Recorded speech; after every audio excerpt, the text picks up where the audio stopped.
और पिछली चीज़ों को मैं थोड़ा सा रिवाइज करते हुए चलता हूँ। लास्ट लेक्चर में हमने देखा था कि अरिथमेटिक एंड लॉजिकल यूनिट हमारे पास होता है जो all arithmetic and logical operation perform करने के लिए यूज़ करते हैं, जिसकी हमने सर्किट डिज़ाइनिंग देखी थी। सर्किट डिज़ाइनिंग में हमने कहा था कि हमारे पास मैनी गेट्स के कम्बिनेशन से जो है हमारे पास न्यू जो है वो सर्किट जो है हमारे पास आ जाता है। लेट्स सपोज एंड है और टाइप के सर्किट हैं जिनके कॉम्बिनेशन से हम अरिथमेटिक एंड लॉजिकल यूनिट को डिजाइन कर रहे हैं या उनको कंबाइन कर रहे हैं। तो अब एंड और गेट हमारे पास हैं। इस एंड गेट के जीरो ऑपरेशन पर हमारे पास जीरो ऑपरेशन पर ए डॉट बी पड़ा है और इस और गेट के लिए वन ऑपरेशन पर ए प्लस बी पड़ा है। तो वो कह रहा है if operation is equivalent to zero then result is A dot B, यानी कि अगर हम जीरो सेंड करते हैं ऑपरेशन सिग्नल के थ्रू तो हमारा ऑपरेशन परफॉर्म होगा ए डॉट बी का। अगर हम वन सेंड करते हैं तो ऑपरेशन परफॉर्म होगा ए और बी का। इस तरह सिमिलर हमने फिर इसके बाद इसमें एडिशन की थी एडर की, और हमने कहा था कि एडर का हम जो वर्क लेते हैं वो फुल एडर के थ्रू लेते हैं। क्यों? क्योंकि हमारे पास जो कैरी इन होता है उसका यूज भी करना होता है, क्योंकि हम सर्किट ऐसा डेवलप करते हैं जिसके अंदर हमारे पास जो है कैरी का यूज भी अगर आए या नेक्स्ट कैरी आउट आ रहा हो तो उसको नेक्स्ट सर्किट के साथ मर्ज करना हो, जो नेक्स्ट का कैरी इन बन सकता हो तो हम उसका यूज भी कर सकें। तो हमारे पास जो डिफरेंट सर्किट्स हैं इनको कंबाइन करते हैं, जिसमें अब हमने एडर को कंबाइन किया। अब एडर के लिए फुल एडर को कंबाइन किया, ये कैरी इन क्या शो कर रहा है, ये फुल एडर की एक्स्ट्रा बिट को शो कर रहा है, बाकी ए एंड बी ये दोनों बिट वही हैं। तो अब हमारे पास 0-0 पर एंड ऑपरेशन हो गया और 0-1 पर और ऑपरेशन हो गया और 1-0 पर क्या हो गया, एडर का ऑपरेशन परफॉर्म हो गया। तो ये नेक्स्ट ऑपरेशन उसने शो भी किए हुए। इसी तरह अगर हम सबट्रैक्टर की एडिशन करते हैं तो सबट्रैक्टर के लिए हमारे पास जो है ना, हम कहते हैं कि a माइनस बी का ऑपरेशन जो परफॉर्म होता है b कॉम्प्लीमेंट a से परफॉर्म होता है। तो ये b कॉम्प्लीमेंट था और इसमें सम अप हो रहा है a और ये +1 हो रहा है, क्योंकि b कॉम्प्लीमेंट क्या होता है, हम बिट को इन्वर्ट करते हैं और उसमें +1 ऐड करते हैं देन प्लस a करते हैं। तो हमारे पास मैनी इनपुट्स हैं या मैनी हमारे पास जो आउटपुट जो हमें रिक्वायर्ड होगी उसके लिए हम कंसिडर करेंगे।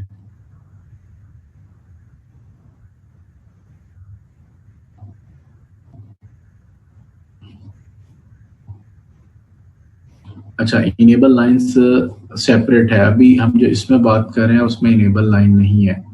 इनेबल पिन हमारे पास जो है ना वो एट ए टाइम अगर एक से ज्यादा सर्किट कंबाइन किए हुए हैं तब भी यूज की जा सकती है, ठीक है। एट ए टाइम 2 सर्किट लगे हुए हैं, ठीक है, तो उनके कॉम्बिनेशंस में से एक सर्किट को एट ए टाइम ऑन करना चाहते हैं तो इनेबल पिन बेसिकली आपके सिस्टम को इनेबल कर रही है, ठीक है, आपके सर्किट को इनेबल कर रही है। ये जो मल्टीप्लेक्सर यूज कर रहे हैं इसमें ऑपरेशन सिग्नल है, ये इनेबल सिग्नल नहीं है, ठीक है। ऑपरेशन सिग्नल कंट्रोल यूनिट से आ रहा है, कंट्रोल यूनिट एक्टिव कर रहा है कि आपका कौन सा ऑपरेशन परफॉर्म हो रहा है। इसमें हम वो जो डीएलडी के अंदर हमने इनेबल सर्किट के साथ देखा था वो नहीं है, ठीक है। इसमें सिंपल मल्टीप्लेक्सर यूज हुआ है। मल्टीप्लेक्सर जस्ट क्या कर रहा है कि ऑपरेशन सिग्नल है, ठीक है, और उस ऑपरेशन सिग्नल्स के ऊपर जो है ना वो जो इनपुट पर पड़ा है वो आउटपुट पर ट्रेवल करवा कर दे रहा है। अब इनपुट पर क्या है वो हमारे ऑपरेशन पर डिपेंड करेगा। वो ऑपरेशन क्या है, वो जो हमने लास्ट टाइम डिफरेंट इंस्ट्रक्शंस पढ़ी हैं, ठीक है, असेंबली की, वो असेंबली इंस्ट्रक्शन से सिलेक्ट होंगी, ऑप कोड से सिलेक्ट होंगी जो हमने डिफरेंट कन्वर्जन्स की थी, ठीक है। तो बी कॉम्प्लीमेंट प्लस ए होकर तो a माइनस बी का ऑपरेशन परफॉर्म करेंगे। तो इस तरह हमने सबट्रैक्टर की एडिशन की थी सर्किट के अंदर। फिर उसके बाद सेट लेस देन की एडिशन की थी, सब्ट्रैक्शन के साथ हमने ऑपरेशन भी देखे थे। अगर b 0 है और c भी 0 है तो a +0 +0 तो आंसर इज a। b की एडिशन होनी है तो आंसर इज b। a +1 होना है क्योंकि 0 पर क्या ऑपरेशन परफॉर्म होना है, +1 का ऑपरेशन परफॉर्म होना है। ये 0 पर कौन सा ऑपरेशन परफॉर्म है, बी रखा हुआ है, तो जब बी सिलेक्ट होगा तो a + b होगा, जब 1 सिलेक्ट होगा तो a - b होगा, तो a - b हो रहा है क्योंकि b पर अभी कोई ऑपरेशन नहीं है, जस्ट 1 ऐड हो रहा था, इसलिए उसने कंसिडर कर लिया 1 a - 1, तो b इनपुट पर 1 है।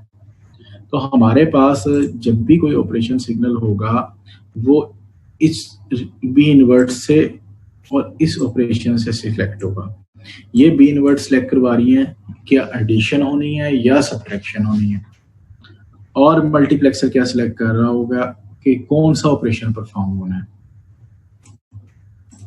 उसके बाद सेट लेस देन की एडिशन की थी कि अगर आप लोगों को सेट लेस देन आ जाए तो मल्टीप्लेक्सर में अगर सेट लेस देन आ जाएगा तो फिर आप लोगों को उसमें एडिट हो जाएगा, मल्टीप्लेक्सर एक्सटेंड हो जाएगा, जो कि हमारे पास जो है 3 बिट पर चला जाएगा।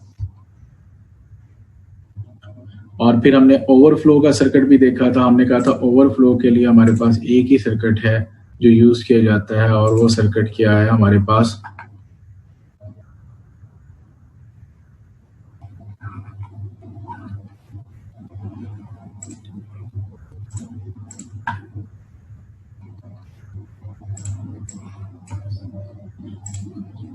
वो सर्किट हमारे पास एक्सॉर गेट का है। एक्सॉर गेट प्रीवियस आउटपुट और जो करंट आउटपुट है दोनों पर हम अप्लाई करते हैं, दोनों पर जो है ना पिन अटैच किया जाता है। प्रीवियस आउटपुट और करंट आउटपुट मिलकर डिसाइड करते हैं कि सिस्टम में ओवरफ्लो है या नहीं। तो ये कंप्लीट आप लोगों का एएलयू का सर्किट बना था। अगर हमारे पास जीरो डिटेक्टर का यूज आ जाता था तो हमने कहा था जीरो डिटेक्टर के लिए आप लोगों के पास ये सर्किट की एडिशन होती है। और मैंने जीरो डिटेक्टर का यूज बताया था कि पीसी रिलेटिव एड्रेसिंग मोड के अंदर जब हम PC+4 plus I multiply by 4 की बात करेंगे, ब्रांचेस कंडीशन की बात करेंगे, तब हम इसका यूज करेंगे। बेसिकली ब्रांच इक्वल कंडीशन के अंदर जीरो फ्लैग ऑन होता है। ये जीरो डिटेक्टर जो है ये आपके एएलयू में जीरो फ्लैग को शो कर रहा है। ये क्या शो कर रहा है कि जब ये ऑन होगा तो रिलेटिव एड्रेसिंग मोड ऑन हो जाएगा, पीसी रिलेटिव एड्रेसिंग मोड, जिसमें हम PC+4 plus I multiply by 4 का फॉर्मूला यूज करते हैं। हमने दो फॉर्मूले स्टडी किए थे, एक PC+4 का जो हम कहते हैं कि जस्ट हमारी इंस्ट्रक्शन पड़ी है एडिशन की, सब्ट्रैक्शन की, मल्टीप्लिकेशन की, डिवीजन की, इन पर +4 का इंक्रीमेंट करती रहती है। और फिर एक फॉर्मूला यूज किया था PC+4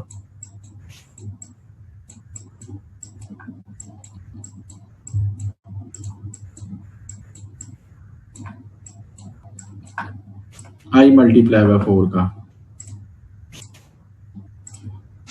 ये फॉर्मूला क्या है, ब्रांच इक्वल के केस में अगर यहाँ पर BEQ आ जाती है तो ब्रांच इक्वल क्या करती है कि अगर आपकी कंडीशन सेटिस्फाई है तो आपको जंप करवा देती है जिस कंडीशन पर जाना है आपने, ठीक है, जिस फंक्शन पर जाना है हमने, कोई लूप, ये I मल्टीप्लाई बाय 4 ये वो काम करता है। तो जीरो डिटेक्टर के केस में I मल्टीप्लाई बाय 4 होने के लिए हमें ये जीरो फ्लैग का ऑन होना जरूरी है। तो जीरो डिटेक्टर के हम यूज करते हैं।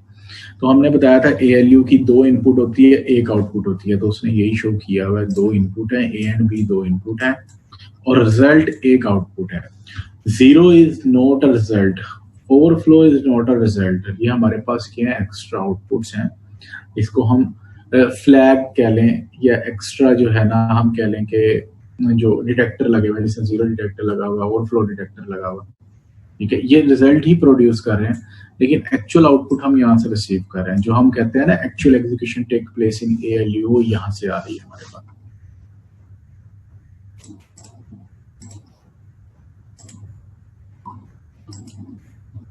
अच्छा, ये हमने लास्ट टाइम यहाँ तक सारा स्टडी किया था। अब हम देखते हैं नेक्स्ट जो पार्ट है हमारा सिंगल साइकिल मल्टी और बारे में अगर हम देखें तो हम उसमें कहाँ लाए करते हैं, प्रोसेसर के लाए करते हैं, प्रोसेसर को स्टडी करते हैं। प्रोसेसर हमें क्या शो कर रहा होता है, एक सेंट्रल प्रोसेसिंग यूनिट है जो active part of the computer है, जो क्या ऑल वर्क को परफॉर्म करवाता है, which does all the work, जो डाटा को मैनिपुलेट करवा रहा है, यानी कि कोई भी ऑपरेशन परफॉर्म करवा रहा है, मर्जिंग करवा रहा है, जोड़ तोड़ करके एडजस्टमेंट कर रहा है, ठीक है, ऑल द ऑपरेशंस और data manipulation and decision making का काम भी कर रहा है, यानी कि मुझे ऑपरेशन परफॉर्म करना है एडिशन का, तो वो डिसाइड करके जो है ना ऑपरेशन परफॉर्म करवा रहा है। अब डाटा पाथ क्या होते हैं और कंट्रोल यूनिट क्या, कंट्रोल सिग्नल और डाटा पाथ में क्या डिफरेंस है। अब प्रोसेसर से डाटा पाथ में क्या हम कंसीडर कर रहे हैं। बेसिकली डाटा पाथ रिप्रेजेंट कर रहा है portion of the processor. Basically ये प्रोसेसर ही है, प्रोसेसर के पोर्शन को ही रिप्रेजेंट करता है, which contain hardware necessary to the perform all operation. यानी कि जो आपकी बसेस का काम कर रहा है, डाटा ट्रेवल का काम कर रहा है, हार्डवेयर के ऊपर जो है ना ऑपरेशन, हार्डवेयर ने जो ऑपरेशन परफॉर्म करने हैं, ठीक है, उनको एक्टिव करवा रहा है, उनके पार्ट को एक्टिव करवा रहा है। कंट्रोल यूनिट क्या कर रहा है, इन ऑपरेशन को परफॉर्म करने के लिए कंट्रोल यूनिट आपको डाटा को, मतलब कि उन कंट्रोल सिग्नल की बेसिस पे जो आपने डाटा को इंटरप्रेट करवाना है, डाटा को यूज करना है, डाटा के थ्रू ऑपरेशन परफॉर्म करना है, ठीक है, तो उन ऑपरेशंस को एक्टिव करवा रहा है।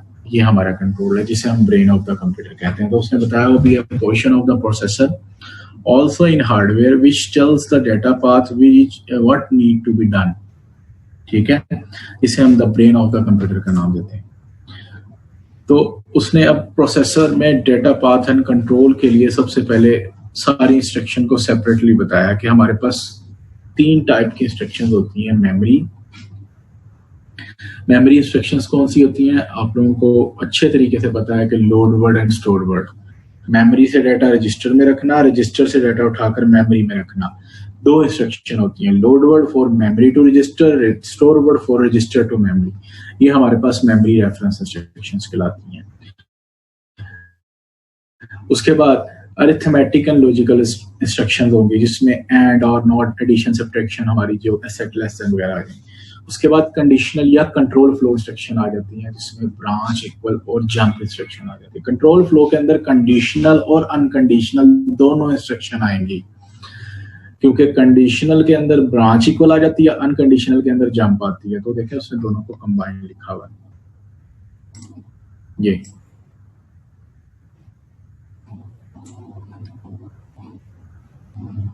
ठीक है, उसके बाद जेनेरिक इम्प्लीमेंटेशन।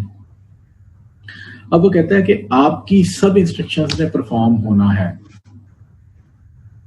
तो उनकी इम्प्लीमेंटेशन जो जेनेरिक होती है, जो हर इंस्ट्रक्शन में होनी ही होनी है। वैसे आपकी जो इंस्ट्रक्शन है 5 स्टेजेस लेती है, फैचिंग, decoding, execution, memory and right back. लेकिन जो 3 स्टेप हर इंस्ट्रक्शन में होने हैं उन्हें कहा जाता है फैचिंग, डिकोडिंग एंड एग्जीक्यूशन। कैसे? इंस्ट्रक्शन में फैच होना है, ऑपरेशन परफॉर्म होना है, डिकोड के लिए डिकोड ऑपरेशन परफॉर्म करने के लिए डाटा को एक्टिव करना है, डाटा को सेंड करना है रजिस्टर्स के थ्रू, ठीक है, वो सारा काम डिकोडिंग का हो रहा है। और एग्जीक्यूशन होनी है आपकी। एग्जीक्यूशन होने के बाद वापस डाटा मेमोरी में जाएगा, फिर फैच होगा, फिर डिकोड होगा, फिर एग्जीक्यूट होगा। तो एक क्लॉकिंग मेथोडोलॉजी चलती है, यानी कि एक साइकिल के अंदर एग्जीक्यूशन होगी, सारी एक साइकिल के अंदर एग्जीक्यूशन हो रही। तो देखेंगे इसने यही शो किया है, ये एक साइकिल चलाया उसने।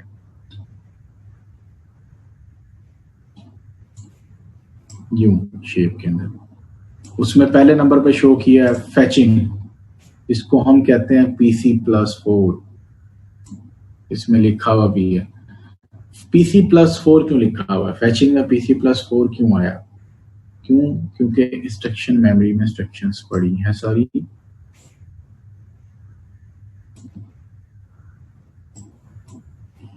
लेट्स फॉर एडिशन की है, सब्ट्रैक्शन की है, एंड की है, और की है।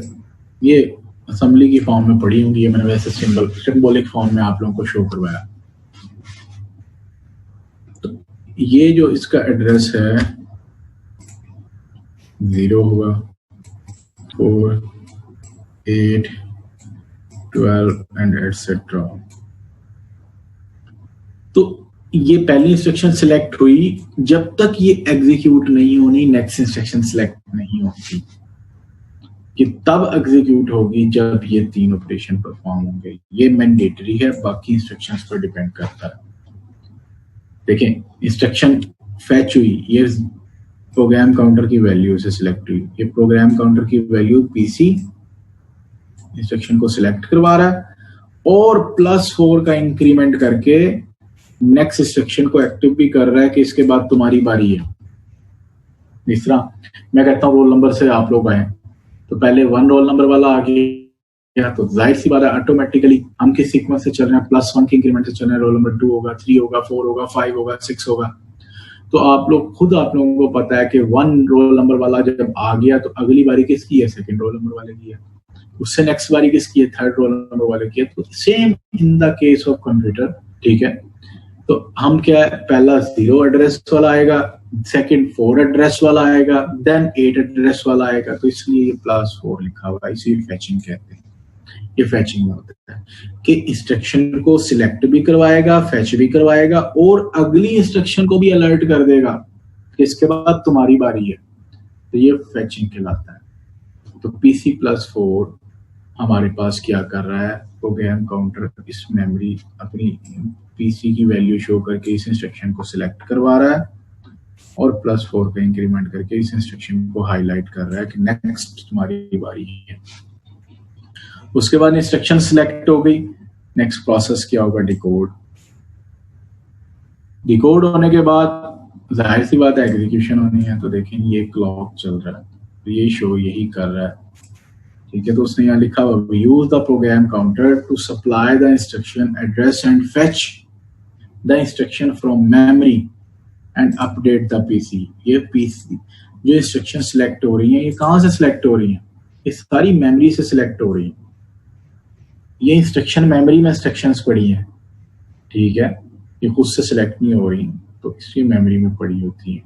उसके बाद decode the instruction and read register. Basically decode the register instruction का मतलब ये है कि रजिस्टर्स को साइन कर दी जाती है वैल्यू और रीडिंग पर्पस के लिए रजिस्टर एक्टिव हो जाते हैं। और execute the instruction, 3rd stage execute. वो कहता है कि all instruction except jump use the ALU। सारी इंस्ट्रक्शन ALU का यूज करेंगी सिर्फ जंप के अलावा। क्यों जंप के अलावा? जंप अनकंडीशनल है, इसमें कोई कंपैरिजन नहीं होना, कोई कंडीशन नहीं है कि A B के इक्विवेलेंट हो, A लेसर देन B हो, A ग्रेटर देन B हो। जब कोई कंडीशन होगी, जब कोई ऑपरेशन परफॉर्म होगा तभी ALU का यूज होगा ना। इसमें तो ALU का यूज ही नहीं, इसने तो बता दिया कि उठाकर इस टारगेट पर ले जाओ, टारगेट एड्रेस बता दिया। इसलिए जंप के अंदर ALU का यूज नहीं होता। जंप एक वाहिद इंस्ट्रक्शन है जो ALU का यूज नहीं लेती, इसने मेंशन किया हुआ। All instruction except jump use the ALU after reading the registers. After reading register, ये बात इंपॉर्टेंट है कि रजिस्टर्स को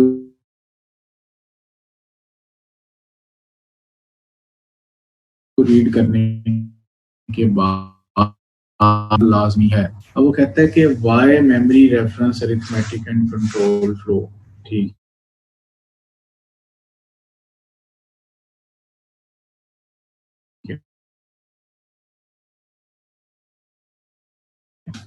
क्यों? क्योंकि रजिस्टर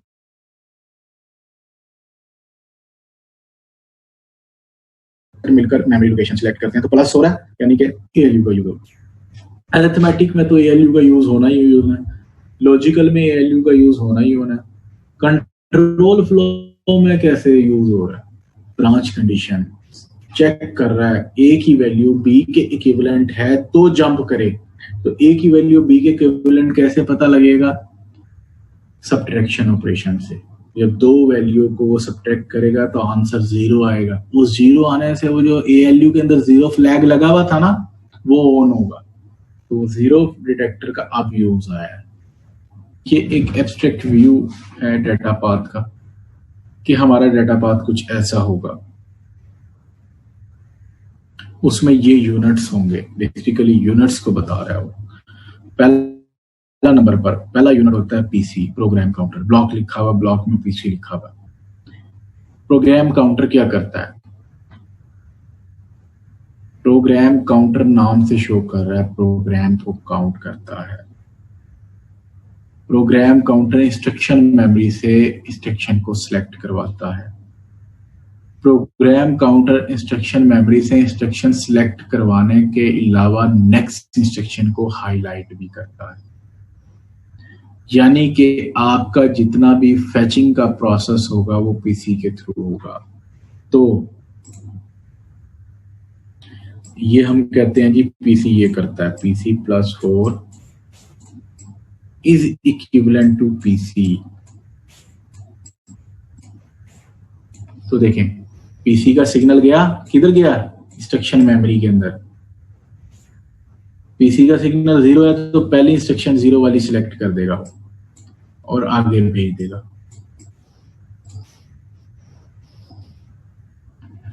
और ये पीसी का सिग्नल ने अगली इंस्ट्रक्शन सिलेक्ट करवा दी और +4 का इंक्रीमेंट करके अगली 4 वाली इंस्ट्रक्शन को एक्टिव भी कर देगा, क्योंकि ये तो जा चुकी है, इसको खत्म कर दो। ये वाली पहले नंबर पर ले आएगा, एक्टिव कर देगा कि जैसे ही पहली इंस्ट्रक्शन कंप्लीट होगी ये एक्टिव हो जाएगी। इतना काम था पीसी का। अगेन रिपीट कर देता हूं, प्रोग्राम काउंटर इंस्ट्रक्शन मेमोरी से इंस्ट्रक्शन को सिलेक्ट करवाता है। प्रोग्राम काउंटर इंस्ट्रक्शन मेमोरी से इंस्ट्रक्शन को सिलेक्ट करवाता है और नेक्स्ट इंस्ट्रक्शन को एक्टिव कर देता है कि जैसे ही फर्स्ट इंस्ट्रक्शन एग्जीक्यूट हो गई देन नेक्स्ट इंस्ट्रक्शन सिलेक्ट हो जाएगी। पहला काम था पीसी का। दूसरे नंबर पर ब्लॉक नजर आ रहा है हमें ये इंस्ट्रक्शन मेमोरी का, ये वाला। ये क्या बुलाया भाई, देखिए इंस्ट्रक्शन मेमोरी नाम से ही शो कर रही है। इंस्ट्रक्शन मेमोरी नाम से क्या शो कर रही है, वो यही शो कर रही है कि इंस्ट्रक्शन मेमोरी के अंदर मैनी इंस्ट्रक्शंस पड़ी हैं। जो हम बात करते थे ना, by definition millions of instruction को पर सेकंड में एग्जीक्यूट करता है, तो मिलियंस ऑफ इंस्ट्रक्शन इस इंस्ट्रक्शन मेमोरी में पड़ी है सारी।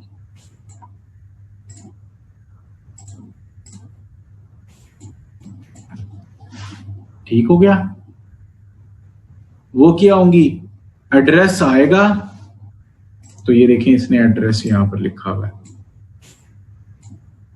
मेमोरी से इंस्ट्रक्शन सिलेक्ट हो जाएगी। कौन सिलेक्ट करवाएगा, प्रोग्राम काउंटर सिलेक्ट रहेगा। यानी कि प्रोग्राम काउंटर का काम है सिर्फ इंस्ट्रक्शन मेमोरी के अंदर। अगर हम डिफाइन करेंगे इंस्ट्रक्शन मेमोरी क्या है, तो इंस्ट्रक्शन मेमोरी क्या है कि इंस्ट्रक्शन मेमोरी जस्ट आपके मेमोरी को शो कर रही है कि भाई इसमें मैनी इंस्ट्रक्शंस पड़ी हैं। ठीक है। थर्ड पॉइंट, एक ये मेमोरी आ जाती है, इसे भी मेमोरी कहते हैं। इसे रजिस्टर मेमोरी का नाम दिया जाता है, या रजिस्टर विंडो होती है ना, उसका नाम दिया जाता है। इसमें ऑल टाइप ऑफ रजिस्टर्स पड़े होते हैं, जो हम कहते हैं ना 32 रजिस्टर एमिप्स के अंदर, वो सारे इसके अंदर पड़े होते हैं। इसे रजिस्टर मेमोरी कह लें, रजिस्टर विंडो कह लें, इट्स अप टू यू। अब रीड रजिस्टर, राइट रजिस्टर इसके अंदर हाईलाइट होने हैं। वो कैसे हाईलाइट होने हैं वो बात की बात है। अभी सिर्फ हम देख रहे हैं बाय डेफिनेशन कि रजिस्टर विंडो में क्या होता है, इंस्ट्रक्शन मेमोरी में क्या होता है, प्रोग्राम काउंटर क्या करता है, ALU क्या है, डेटा मेमोरी क्या है। प्रोग्राम काउंटर आपको बता दिया है, इंस्ट्रक्शन मेमोरी बता दिया है। रजिस्टर विंडो की बात कर रहे हैं, इसमें all type of read and right register होते हैं। आप लोगों ने जस्ट ये नहीं कहना कि इसमें रजिस्टर्स होते हैं, all type of read and write registers. उसके बाद अगला स्टेप ALU। देखें अब रजिस्टर से डाटा किस में जाएगा, ALU में जाएगा। अगर आप इंस्ट्रक्शन देखते थे, ये कोई इंस्ट्रक्शन होती थी आपकी,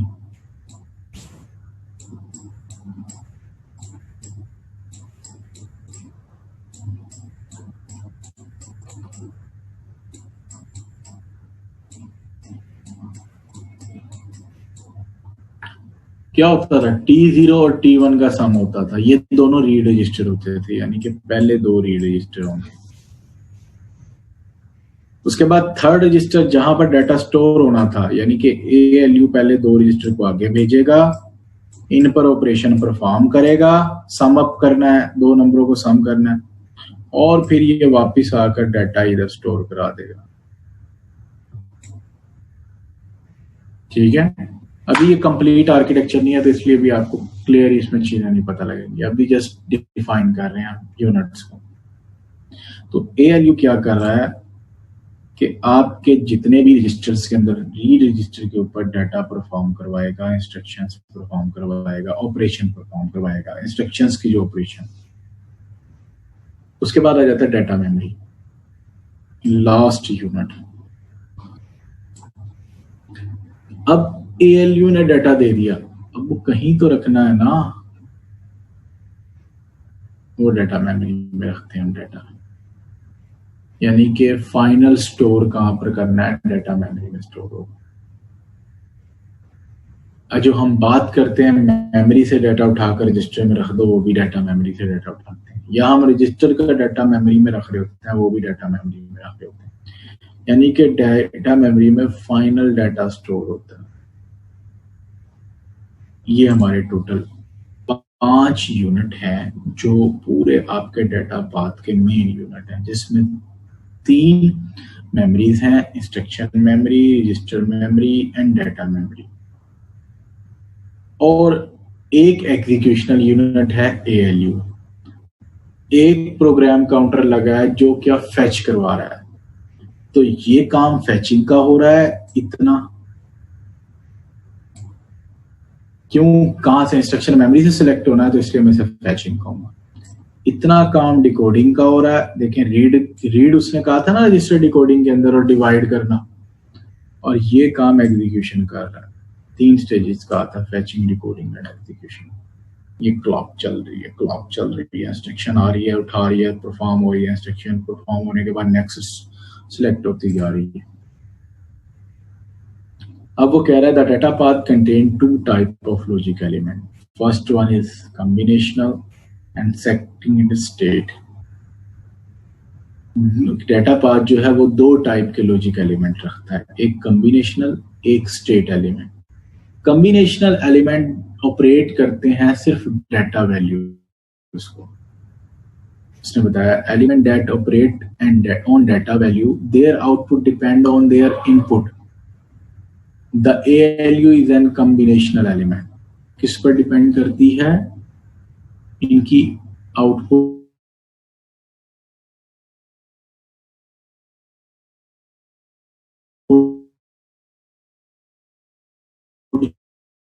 जो है, और डिफरेंट सर्किट को कंबाइन करके बनाया होता है। स्टेट क्या होती है, एलिमेंट होता है without internal storage, internal storage नहीं होती उसमें।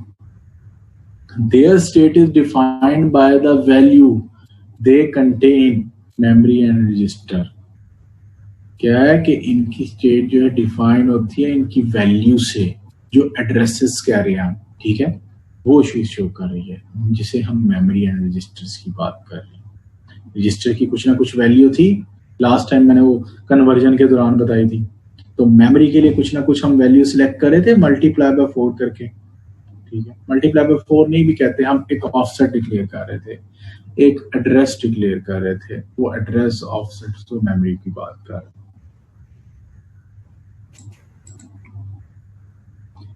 उसके बाद क्लॉकिंग मेथोडोलॉजी को बताया, जो अभी बता रहे हैं ना, फैचिंग, डिकोडिंग, एग्जीक्यूशन, और ये फैचिंग, decoding, execution. Basically clocking methodology आपको पता है, डिजिटल लॉजिक डिजाइन के अंदर भी चीजें पढ़ के हैं कि हमारे पास क्लॉक सिग्नल होता है जो लाई करता है 0 1 पर, ठीक है। Clocking methodology define which signal can be read and when they can be right.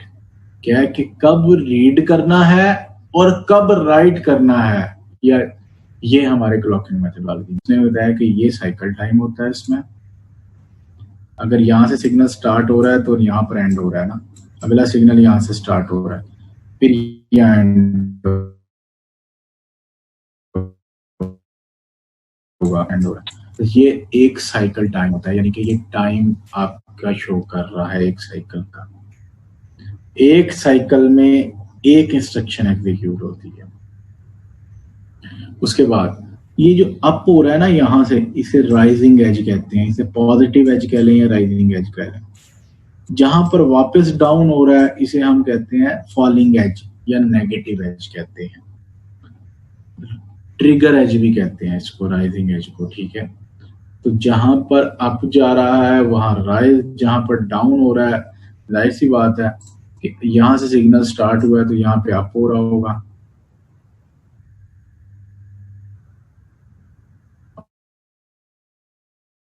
ये बताया कि राइजिंग सिग्नल है, राइजिंग एज और फॉलिंग एज है। तो क्लॉकिंग मेथोडोलॉजी को एक्चुअल अगर हम डिफाइन करें तो हमारे पास इम्प्लीमेंटेशन वे में इस तरह से आती है। वो कहता है कि टिपिकल एग्जीक्यूशन होती है, डेटा को रीड किया, उस पर ऑपरेशन परफॉर्म हुआ और वापस डाटा जो है ना मेमोरी में स्टोर हो गया। डाटा रीड हुआ और वापस डाटा किधर स्टोर हो गया, मेमोरी में स्टोर हो गया। चेक भी कर लेते हैं कैसे, ये देखें, state element 1, state element 2। State element का मतलब है मेमोरी, अभी मैंने पीछे स्टेट को डिफाइन भी किया, यानी कि मेमोरी से डाटा रीड हो रहा है। तो जब भी ट्रिगर एज होगा, एरो ऊपर की तरफ होगा,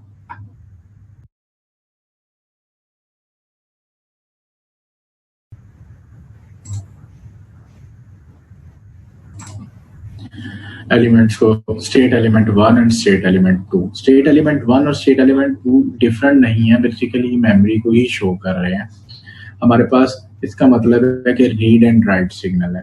स्टेट एलिमेंट 1 शो कर रहा है कि रीड, यानी कि मेमोरी से डाटा रीड हो रहा है।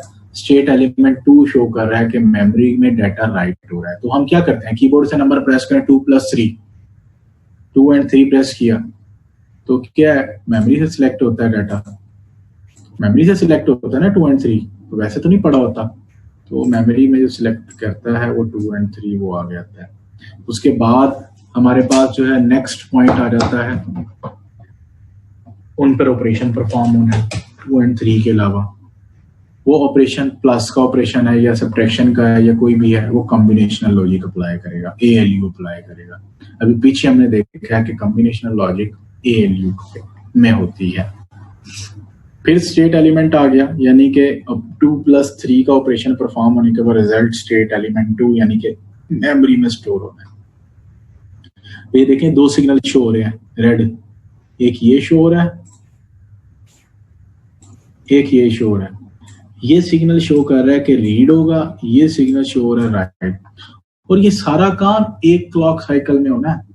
तो देखिए उसने 1 क्लॉक साइकिल मेंशन किया हुआ, क्योंकि जब तक एक क्लॉक साइकिल में एक इंस्ट्रक्शन एग्जीक्यूट नहीं होगी, नेक्स्ट इंस्ट्रक्शन को सिलेक्ट नहीं करेगा, ठीक है। उसके बाद नेक्स्ट, ये बड़ी अच्छी एग्जांपल है, उसे हम देखते हैं।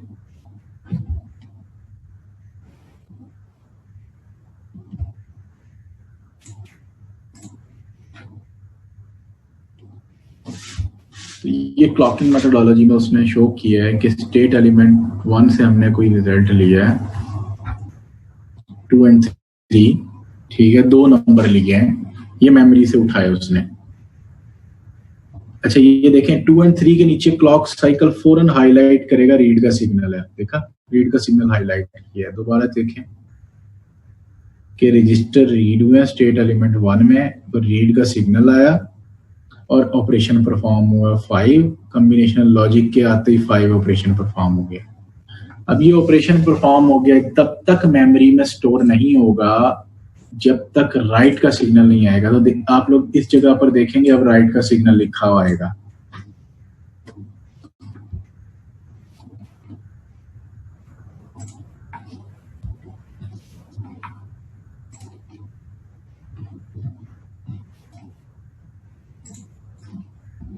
देखें राइट का सिग्नल लिखा है, यानी कि मेमोरी में अब डाटा राइट हो गया। उसके बाद अगर ये देखें दोनों अलग-अलग मेमोरी का यूज करने की बजाय क्यों ना इसको एक ही मेमोरी में शिफ्ट कर दें। तो अब आप लोग देखेंगे उसने एक ही मेमोरी में शिफ्ट किया। देखिए क्लॉक बना दी अब उसने, क्लॉकिंग मेथोडोलॉजी सर्कल की शेप में, जिस तरह पहले हमने देखी है ना क्लॉकिंग मेथोडोलॉजी की डेफिनेशन, वो डेफिनेशन की फॉर्म में ले गया। सबसे पहले स्टेट एलिमेंट्स 2 एंड 3 सिलेक्ट हुए, रीड का सिग्नल गया तो रीड हुए, 5 ऑपरेशन परफॉर्म हुआ। ये ऑपरेशन परफॉर्म होने के बाद मेमोरी के बाहर आकर ये रुक जाएगा, ये देखिए यहां पर स्टे कर जाएगा। तब तक ये अंदर नहीं जाएगा जब तक कि इसको हम राइट का सिग्नल नहीं देंगे। जैसे ही मैंने राइट का सिग्नल दिया स्टेट एलिमेंट के अंदर, यानी कि मेमोरी के अंदर राइट हो गया। क्लियर है? ये थी क्लॉकिंग मेथोडोलॉजी जिसको हम स्टडी कर रहे थे। अब आ जाता है डेटा पाथ। डेटा पाथ में फर्स्ट पार्ट है हमारा फैचिंग का।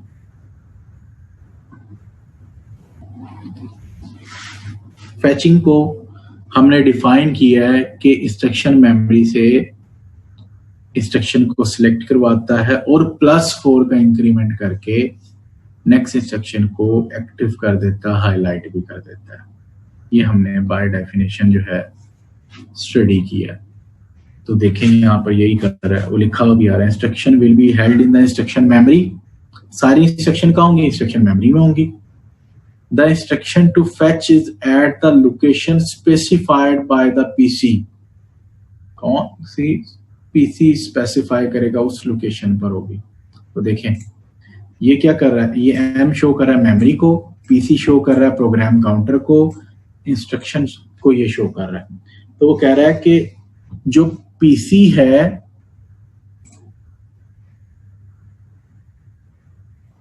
ओके, जो प्रोग्राम काउंटर है ये मेमोरी से डेटा सिलेक्ट करवाएगा और वो क्या होगा, इंस्ट्रक्शन होगी। तो देखें ये प्रोग्राम काउंटर मेमोरी के अंदर नहीं लेके जा रहा एरो को, ये क्या सिलेक्ट करवा रहा है, इंस्ट्रक्शन को। तो ये इंस्ट्रक्शन नहीं लिखी हुई उसने, तो ये चीज को हाईलाइट कर रहा है। उसके बाद अगला स्टेप क्या कर रहा है, after we fetch one instruction, the PC must be incremented to the next instruction।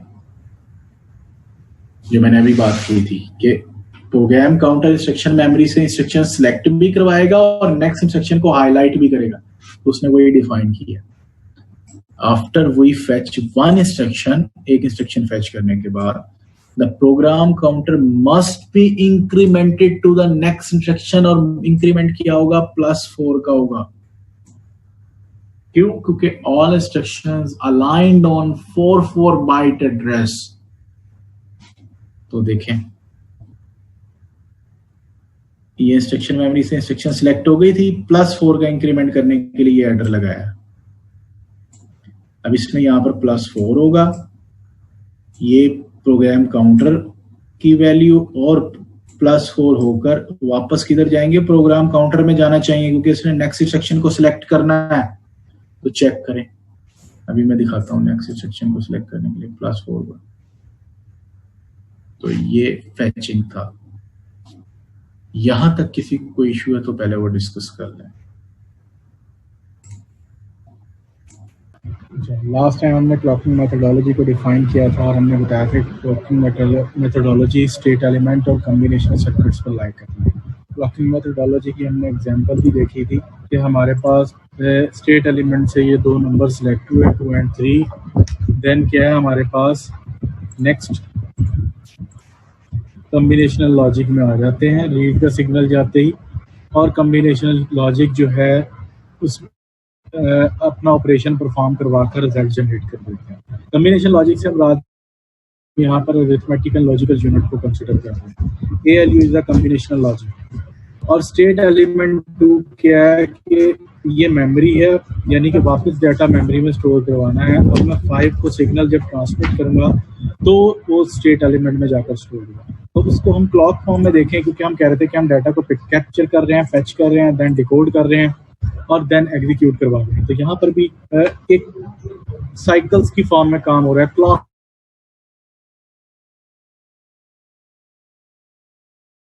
की फॉर्म में काम हो रहा है किया, कम्बिनेशन यूनिट ने परफॉर्म किया और वापस जाकर कहाँ पर मेमोरी में स्टोर हो जाएगा, मेमोरी में स्टोर हो जाएगा। और जब तक मैं राइट का सिग्नल नहीं दूंगा मेमोरी में राइट नहीं होगा। ये राइट का सिग्नल आया तो मेमोरी में राइट होगा। इसी तरह अब इस क्लॉकिंग मेथडोलॉजी के बेस पर, क्लॉकिंग मेथडोलॉजी की बेस पर हम अब अपने सिंगल साइकिल डाटा पाथ को स्टडी करते हैं। सिंगल साइकिल डाटा पाथ, क्योंकि एक साइकिल में सारी एग्जीक्यूशन होनी है, तो सिंगल साइकिल डाटा पाथ के केस में हमारे पास जो है एक साइकिल में सारी एग्जीक्यूशन होती है। हमारे पास टोटल 5 स्टेजेस होती हैं जिनको हमने डिस्कस किया था, फैचिंग, decoding, execution, memory and right. तो फर्स्टली हम फैच को जो है डिफाइन कर रहे थे। फैच को डिफाइन करते हुए हमने कहा कि instruction will be held in instruction memory. तो इंस्ट्रक्शन जो है वो इंस्ट्रक्शन मेमोरीज के अंदर होती हैं। देन फिर हम क्या है कि उसको एक एक करके सिलेक्ट करते हैं और देन प्रोसेस करते हैं। अब एक एक करके सिलेक्ट करने का जो प्रोसेस है उसे हम फैच कहते हैं। इंस्ट्रक्शन मेमोरी से इंस्ट्रक्शन को सिलेक्ट करवाना एंड देन इंक्रीमेंट बाय 4 करके नेक्स्ट इंस्ट्रक्शन को हाईलाइट भी करते हैं। तो उसके लिए ये इसने वर्ड यूज किया है कि प्रोग्राम काउंटर मेमोरी से इंस्ट्रक्शन को सिलेक्ट करवाएगा। ये क्या कर रहा है, प्रोग्राम काउंटर इंस्ट्रक्शन को सिलेक्ट करवा रहा है। ये एरो इसको शो कर रहा है किस इंस्ट्रक्शन मेमोरी से।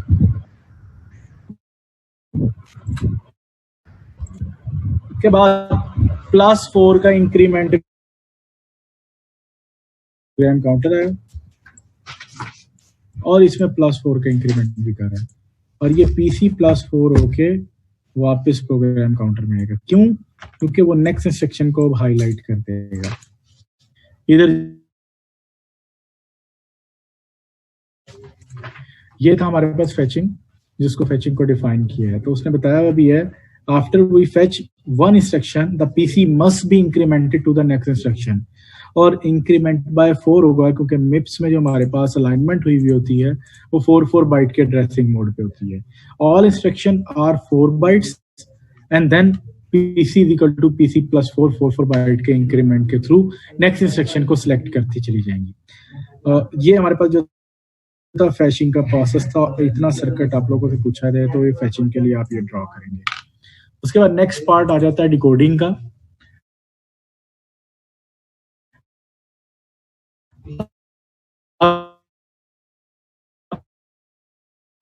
केस में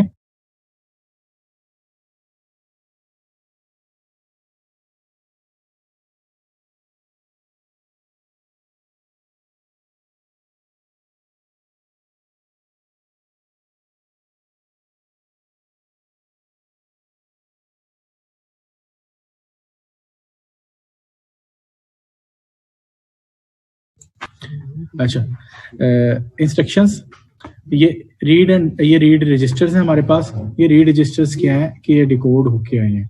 अब रजिस्टर विंडोज के ऊपर हमारे पास सारे ऑल टाइप ऑफ रजिस्टर्स पड़े होते हैं, all type of read and write registers. लेकिन किसको सिलेक्ट करेगा? बी फॉर प्रोसेसिंग और इस ऑपरेशन परफॉर्म करने के लिए रीड रजिस्टर को सिलेक्ट करेगा। तो उसने ये हमारे पास जो है दोनों रीड रजिस्टर को सिलेक्ट करवाया, हाईलाइट करवाया, जिनको हम क्या कह रहे थे जब हमने कन्वर्जन्स मेथड किए थे। कन्वर्जन्स के अंदर हमने देखा था जब असेंबली मशीन में कन्वर्ट किया था तो हमने RS and RT word use किया था, यानी कि RS and RT source register 1 and RT is a source register 2 और RD वर्ड रजिस्टर यूज किया था फॉर डेस्टिनेशन। तो उसने बताया कि 2 read register to provide data to the ALU and 1 write register to receive data from the ALU, यानी कि ALU ने जो प्रोसेस करके देने हैं। तो तीनों रजिस्टर्स हमारे पास यहाँ पर आ जाएंगे।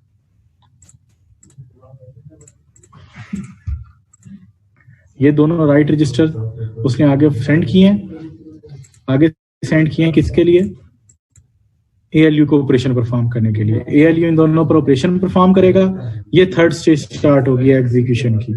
ALU जब आएगा तो कॉम्बिनेशनल लॉजिक आते ही हमारे पास क्या है कि थर्ड स्टेज ऑफ जो है एग्जीक्यूशन स्टेप्स की हमारे पास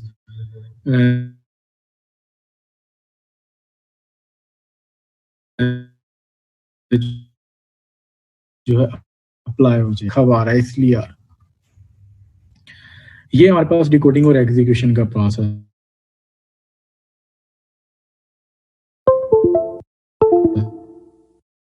सेक्शन यानी कि डिफाइन किया RSRT को और RD को। उसके बाद बताया we will need to specify the operation to the ALU and we might be interested in the if the result of the ALU is 0। तो ये हमारे पास जो है उसने इन दोनों चीजों को आइडेंटिफाई करवाया। उसके बाद डाटा मेमोरी का यूज आ जाता है। अच्छा, क्वेश्चन अब ये रेज हो सकता है जो इंस्ट्रक्शन मेमोरी या हम डाटा मेमोरी की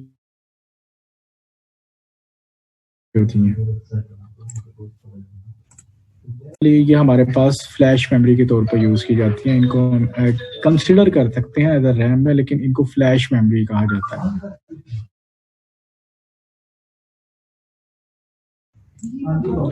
अब तीनों रजिस्टर आ रहे हैं और वापस डाटा जाके राइट हो रहा है। इधर से रजिस्टर से डाटा आता था, ALU का डाटा आता था और यहाँ के राइट हो जाता था I टाइप। लेकिन I टाइप के अंदर तो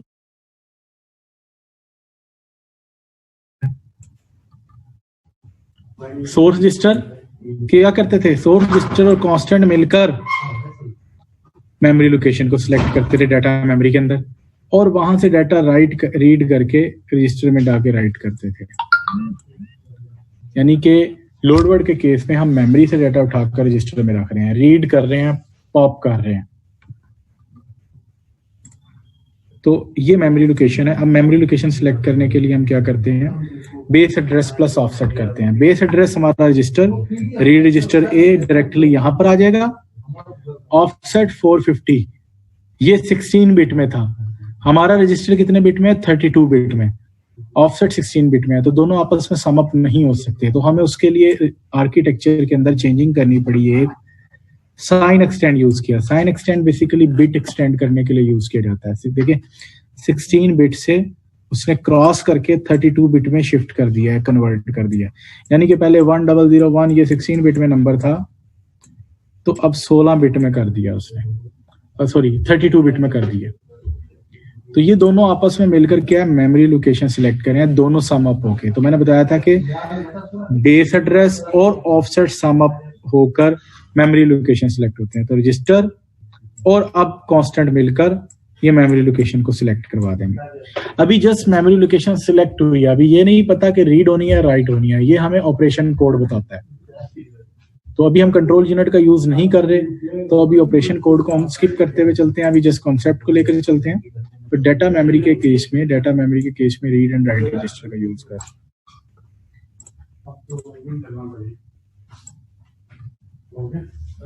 ये 16 से 32 बिट में कन्वर्ट किया, इन दोनों का सम अप हुआ और ये मेमोरी लोकेशन सिलेक्ट हो गई।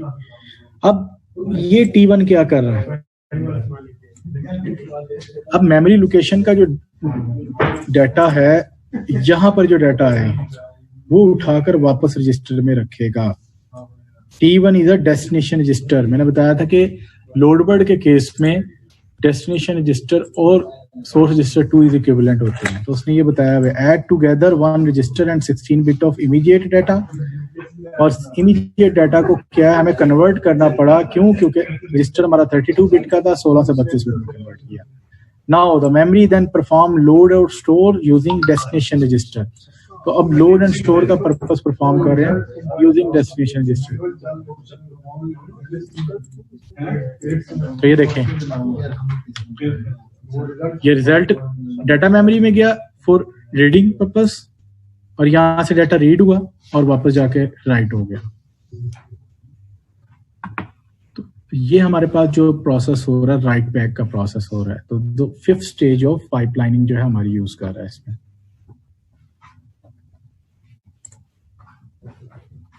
अब ये स्टोर वर्ड के लिए गया। स्टोर वर्ड के केस में हम क्या करते थे,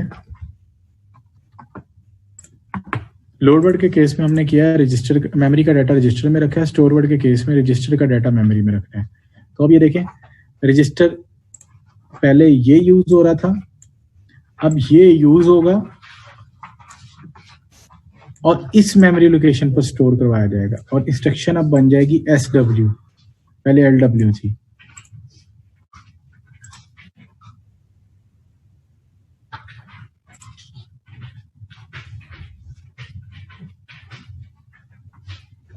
तो ये स्टोर वर्ड की इंस्ट्रक्शन बन गई। स्टोर वर्ड के केस में हम यहाँ रजिस्टर, ये सेकंड रजिस्टर का डाटा उठाएंगे और इस मेमोरी में स्टोर करवा देंगे। तो देखना अब ये सिग्नल यहाँ से जाएगा। जैसे ही मेमोरी लोकेशन सिलेक्ट हुई, मेमोरी लोकेशन उसी तरह सिलेक्ट होगी, बेस एड्रेस एंड ऑफसेट मिलकर ये मेमोरी लोकेशन सिलेक्ट कर रहे हैं। ये बेस एड्रेस, ये ऑफसेट हो जा रहा है, ये सेम वही केस, मेमोरी लोकेशन के लिए वही केस, बस इधर से डाटा उठाकर राइट कर रहा है। तो राइट का सिग्नल आते ही ये हमारा जो है डाटा आगे सेंड हो जाएगा। तो देखें, अभी देखना रेड लाइन हाईलाइट करेगा, ये राइट एड्रेस उसने एलोकेट किया और ये रजिस्टर का डाटा मेमोरी में राइट कर दिया। तो ये था लोड वर्ड और स्टोर वर्ड के लिए। अब आ जाता है कंडीशनल इंस्ट्रक्शंस। अगर हमारे पास आ जाती हैं ब्रांचेस कंडीशंस, ब्रांचेस कंडीशन को कैसे डील करते हैं, उनको कैसे ट्रीट किया जाता है। ब्रांचेस कंडीशन हमारे पास जो है जो कंट्रोल फ्लो इंस्ट्रक्शंस के अंदर आती हैं, और इनमें क्या है कि हमारे पास कुछ कंडीशंस होती हैं। लेट्स सपोज हम जिस तरह असेंबली की बात करते थे, आई इक्विवेलेंट टू जे है। अगर मैं सी से डायरेक्ट स्टार्ट करूं तो हम क्या करते थे, आई इक्विवेलेंट टू जे है तो देन ए प्लस बी ऑपरेशन परफॉर्म हो जाए। असेंबली के अंदर बात करें तो हम कह रहे थे कि बी इक्यू के थ्रू काम कर रहे हैं कि एक रजिस्टर दूसरे रजिस्टर के इक्विवेलेंट है तो इस एड्रेस पे चले जाए। देखें, address in form of constant होगा तो इसने इंस्ट्रक्शन में कांस्टेंट यूज किया है। हम लूप 1 या ABC या कोई भी नाम वैसे ही यूज कर लेते हैं, लेकिन जो आपकी इंस्ट्रक्शन होगी वो इन फॉर्म ऑफ कांस्टेंट होगी। क्यों? क्योंकि हमने जो एड्रेस सिलेक्ट करवाना है, 16 बिट का एड्रेस रिजर्व रखा है, वो कांस्टेंट फॉर्म में है। उसने बताया भैया branches conditionally change the next instruction, the offset is specified as the number of word to B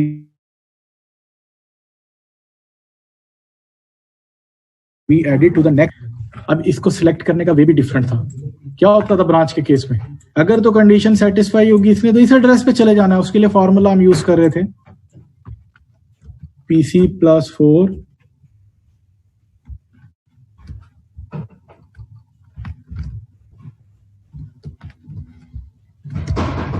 plus I multiply by 4, ये हम फॉर्मूला यूज कर रहे थे।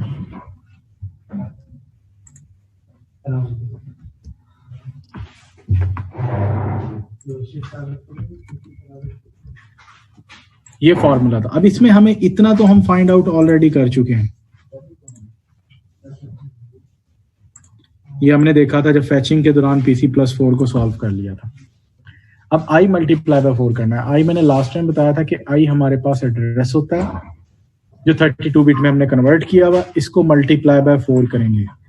मल्टीप्लाई बाय 4 करने के लिए शिफ्ट लेफ्ट बाय 2 करना पड़ेगा। क्यों शिफ्ट लेफ्ट बाय 2 करना पड़ेगा? क्योंकि मैंने मल्टीप्लाई के लिए रूल बताया था 2^2, और ये 2 है नंबर ऑफ बिट्स को रिप्रेजेंट करता है और हम बिट को शिफ्ट करते हैं। तो उसने वही काम किया, ये शिफ्ट लेफ्ट 2 के लिए एक यूनिट यूज किया। अब I मल्टीप्लाई बाय 4 भी हो गया, PC+4 के साथ ऐड करना है, यानी कि एक और एडर यहाँ पर यूज होगा। तो उसने ये देखें PC+4 और I मल्टीप्लाई बाय 4 को ऐड कर दिया, और ये वापस कहाँ रिजल्ट जाना चाहिए? प्रोग्राम काउंटर में जाना चाहिए, क्योंकि प्रोग्राम काउंटर ने ही नेक्स्ट एड्रेस बताना है। तो ये प्रोग्राम काउंटर में शिफ्ट कर देगा। तो अगर आप लोग ये स्टडी करेंगे तो यही लिखा हुआ भी है, take offset multiply by 4, shift left 2, add this to PC+4 from PC logic, control logic has to decide if the branch is taken। ठीक है, if the branch is जो है equivalent with registers source register 1 and source register 2, if source register 1 and source register 2 is equivalent, then go to the address and address located on या represented in 42 या in form of constant या in form of offset हम कह लेंगे। अब ये हमारे पास complete एक फॉर्म बनती जा रही है, हम स्ट्रक्चर की तरफ मूव करते जा रहे हैं। अब आप लोग देखें तो उसने बताया कि R type and load store are similar in many respect. कैसे सिमिलर है? हमारा ALU भी यूज होना है, रजिस्टर भी यूज होना है, फैचिंग भी होनी है PC ठीक है, सब वर्क होना है, सिर्फ डाटा मेमोरी का चेंज होगा। लोड वर्ड और स्टोर वर्ड डाटा मेमोरी का यूज करेंगे, उसके अलावा कोई भी डाटा मेमोरी का यूज नहीं करेगा। तो हमारे पास जो है इसलिए उसने वर्ड यूज किया R type and load store are similar in many respect. Difference किया है, second ALU source R type use registers, I type use immediate. तो आई टाइप के केस में हम क्या यूज कर रहे थे, 16 बिट का एड्रेस यूज कर रहे थे। आर टाइप के केस में सिर्फ रजिस्टर यूज कर रहे थे। तो दो ALU सोर्स को यूज कर रहे थे। सेकंड ALU सोर्स हमारे पास जो है उसमें दो का R type use ALU result, write ALU just memory locate कर रहा है और राइट हो रहा है डाटा। तो I type use memory, R type use ALU। R type ने always arithmetic and logical unit से परफॉर्मेंस लेनी है और आई टाइप ने मेमोरी से परफॉर्मेंस लेनी है, लेकिन आई टाइप में कुछ इंस्ट्रक्शन होगी जिस तरह ब्रांच इक्वल है वो मेमोरी से नहीं यूज की जाएगी। तो उसके लिए कॉन्फ्लिक्ट जब आता है हमारा तो उसके लिए हम यूज करते हैं मक्स मल्टीप्लेक्सर कि एक से ज्यादा डिसीजन हो रहे हैं। जब एक से ज्यादा डिसीजन होंगे तो मैंने पहले बताया था कि जहां पर हमारे एक से ज्यादा डिसीजन होते हैं वहां पर हम मल्टीप्लेक्सर का यूज करते जाते हैं। यहां तक क्लियर है?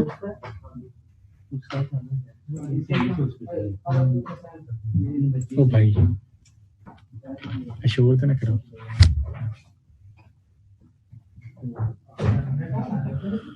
हाँ स्टेशनरी में आते नहीं, स्टेशनरी में आते नहीं है।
यार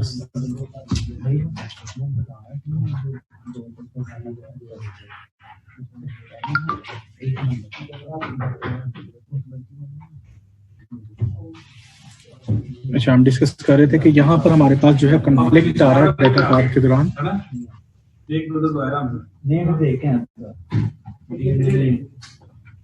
मक्स कॉन्फ्लिक्टिंग डाटा पार्ट टुगेदर, क्यों देखें।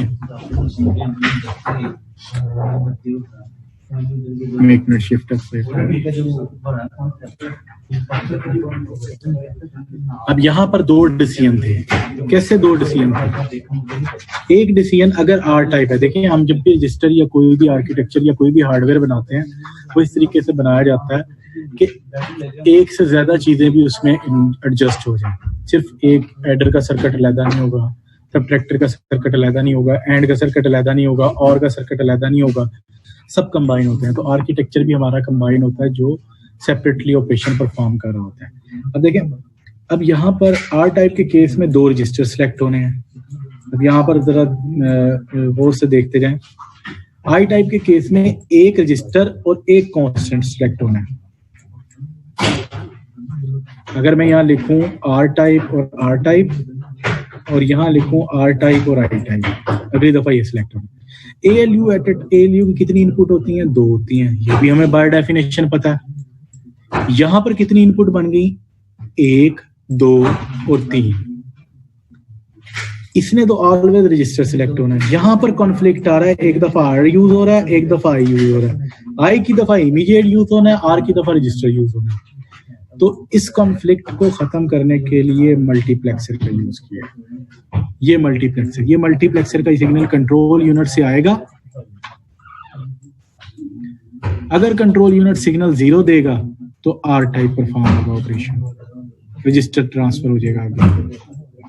मल्टीप्लेक्सर इसलिए मैंने कहा था गौर से चेक करें। मल्टीप्लेक्सर क्या करता है, मैनी इनपुट्स लाइन पर 1 आउटपुट देता है on the basis of selection input, और सिलेक्शन इनपुट्स में हमारी कंट्रोल या माइंड के थ्रू, ऑपरेशन के थ्रू जो है ना सिग्नल जनरेट कर रही होती है, और जो इनपुट पर है वो आउटपुट पर ट्रेवल करवा देता है। तो 0 सेंड होगा तो बी इनपुट पर है, आउटपुट पर आ जाएगा। तो ए और बी इन दोनों का सम अप होके आर टाइप का ऑपरेशन परफॉर्म हो जाएगा। ए बी दोनों रजिस्टर हैं। अगर यहाँ से ए रजिस्टर आ रहा है और यहाँ से 1 सिलेक्ट हुआ है, अब कांस्टेंट आ गया, लेट्स सपोज 36 कांस्टेंट है, ए और 36 सिलेक्ट होकर ये मेमोरी को सिलेक्ट करवा देंगे। तो ये डिफरेंस था इस मल्टीप्लेक्सिंग का। तो उसने ये यहाँ पर डिफाइन भी किया हुआ, मक्स जो है conflicting the data part together. उसके बाद नेक्स्ट स्टेज ये मल्टीप्लेक्सर की आ गई। अब यहाँ मल्टीप्लेक्सर का हमें जरूरत क्यों पड़ी, ये भी एक इम्पोर्टेंट क्वेश्चन है कि हमारे पास जब डाटा मेमोरी से आ रहा है तो उससे राइट रजिस्टर पे जाना है, तो ये डायरेक्टली भी जा सकता है।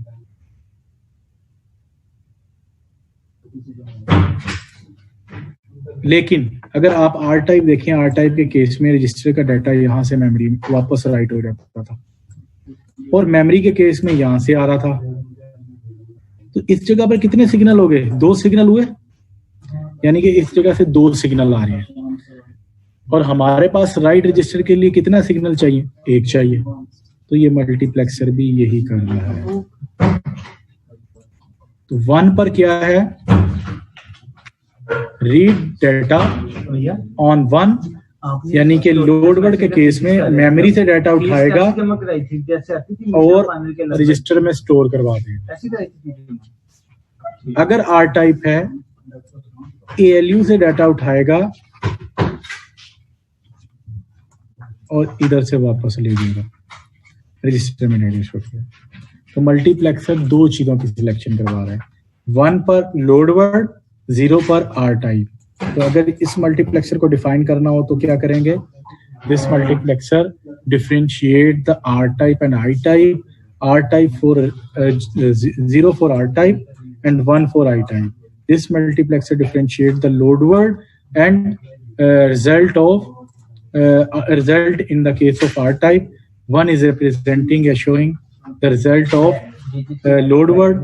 In case of load word, we consider या we use या we change the data memory result into register. या data memory के अंदर जो भी result पड़ा हुआ वो हम पिक करके रीड करके रजिस्टर में स्टोर करवा देते हैं। इन केस ऑफ 0 हम जो रजिस्टर का डाटा है वो एएलयू से परफॉर्म होने के बाद वापस रजिस्टर में जाकर स्टोर करवा देते हैं आर टाइप के केस में। तो ये दोनों मल्टीप्लेक्सर्स को मैंने डिफाइन किया। तो अब कंप्लीट डाटा पाथ PC+4 का स्ट्रक्चर भी इसके साथ अटैच हो गया। तो अब डाटा पाथ कुछ ये बन जाएगा, कंप्लीट डाटा पाथ की तरफ मूव करते जा रहे हैं। फैचिंग इतना पार्ट,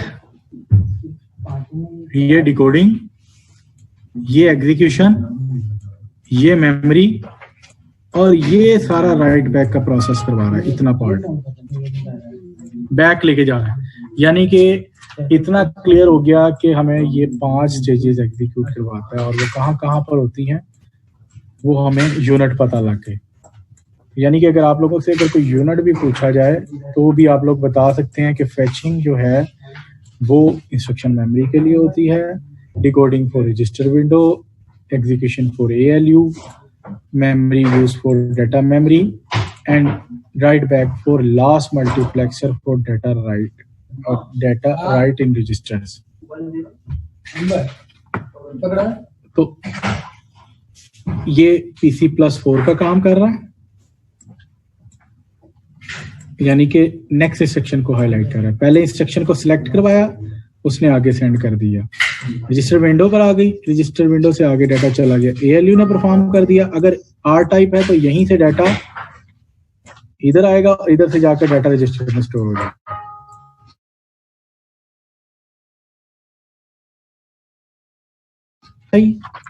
ये रजिस्टर सिलेक्ट हुआ और इधर से कांस्टेंट सिलेक्ट हुआ।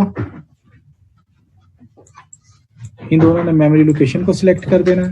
अब इस मेमोरी से डाटा उठाकर वापस रजिस्टर में स्टोर करवा देगा। ये था हमारे पास मेमोरी इंस्ट्रक्शंस और R टाइप इंस्ट्रक्शंस के लिए। अब ब्रांच इक्वल इंस्ट्रक्शंस को देखते हैं। इसी डाटा पाथ के अंदर ब्रांच इक्वल को हम चेक करते हैं। ब्रांच इक्वल के केस में I मल्टीप्लाई बाय 4 होना था, तो ये देखें उसने I मल्टीप्लाई बाय 4 किया और इसमें PC प्लस 4 ऐड होना था। PC प्लस 4 को ऐड किया, रिजल्ट हो जाएगा PC plus 4 plus I multiply by 4, वापस जाके PC में स्टोर हो जाएगा।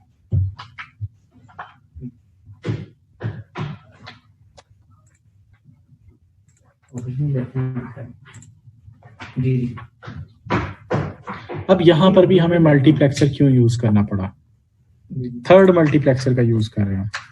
मैं आपको बता दूंगा सर, मैं आपको बता दूंगा। ये मल्टीप्लेक्सर अगर तो R टाइप होगा यानी कि या I टाइप होगा लेकिन ब्रांच इक्वल नहीं है, तब तो PC प्लस 4 होते जाना ना, तो ये PC प्लस 4 0 सिलेक्ट होता जाएगा। लेकिन जैसे ही ब्रांच इक्वल की इंस्ट्रक्शन आएगी प्रोग्राम काउंटर और जो है हमारे पास प्रोग्रामिंग फैचिंग का जो सर्किट है, हमें वो क्या शो कर रहा होता है कि प्रोग्राम काउंटर जो है वो एड्रेस की बेस पे इंस्ट्रक्शन मेमोरी से इंस्ट्रक्शन को सिलेक्ट करवा रहा होता है और +4 का इंक्रीमेंट करके हमारी नेक्स्ट इंस्ट्रक्शन को भी सिलेक्ट करता है जब तक हमारी फर्स्ट इंस्ट्रक्शन एग्जीक्यूट नहीं हो जाएगी, लेकिन हाईलाइट उसे जरूर कर देगा। तो ये हमने फैचिंग में स्टडी किया था। फैचिंग के अंदर फर्स्ट अगर आप लोग देखें, ये प्रोग्राम काउंटर है, ये रीड एड्रेस और ये इंस्ट्रक्शन को सिलेक्ट करवा के आगे को, और ये +4 का इंक्रीमेंट करके नेक्स्ट इंस्ट्रक्शन को सिलेक्ट करवा रहा है। तो फैचिंग के इक्वेशन की तरफ आए तो प्रोग्राम काउंटर मेमोरी से इंस्ट्रक्शन को सिलेक्ट करवा रहा है और देन सेकंड वर्क क्या कर रहा है, प्रोग्राम काउंटर +4 का इंक्रीमेंट कर रहा है। +4 का इंक्रीमेंट क्यों कर रहा होता है? +4 का इंक्रीमेंट इसलिए कर रहा होता है, मिप्स में जो हमारी अलाइनमेंट्स होती है 4 बाइट के एड्रेसिंग नोड्स पर होती है। उसके बाद डिकोडिंग पर आए तो डिकोडिंग में हमने कहा था रजिस्टर विंडो के अंदर से कुछ रीड रजिस्टर होते हैं और कुछ राइट रजिस्टर होते हैं जिनकी सिलेक्शन करते होता है। अगर हम R टाइप इंस्ट्रक्शंस की बात करें तो रीड रजिस्टर, 2 रीड रजिस्टर्स होंगे, उन पर कोई ना कोई ऑपरेशन परफॉर्म होगा, वो ALU पर परफॉर्म करता है।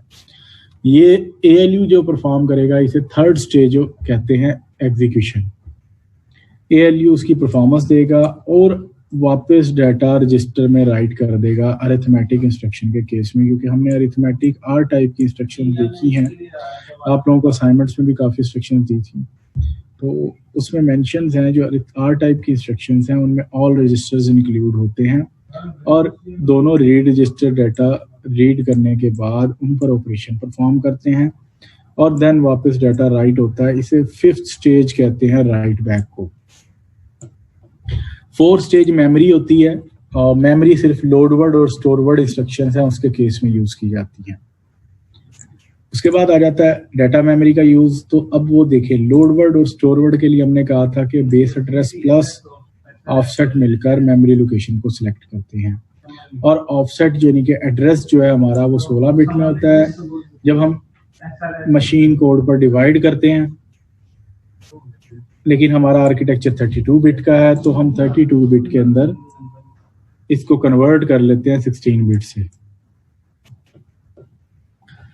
क्यों? क्योंकि हमारे पास जो रजिस्टर है वो 32 बिट का होता है। दोनों 32 बिट के होंगे तो हमारे पास जो है सम अप होगा, अदरवाइज समेशन नहीं परफॉर्म होगी। अब दोनों ये 32 बिट के हैं तो ALU अपना ऑपरेशन परफॉर्म करके रिजल्ट जनरेट करेगा। वो रिजल्ट क्या शो कर रहा होगा? मेमोरी लोकेशन को शो कर रहा होगा।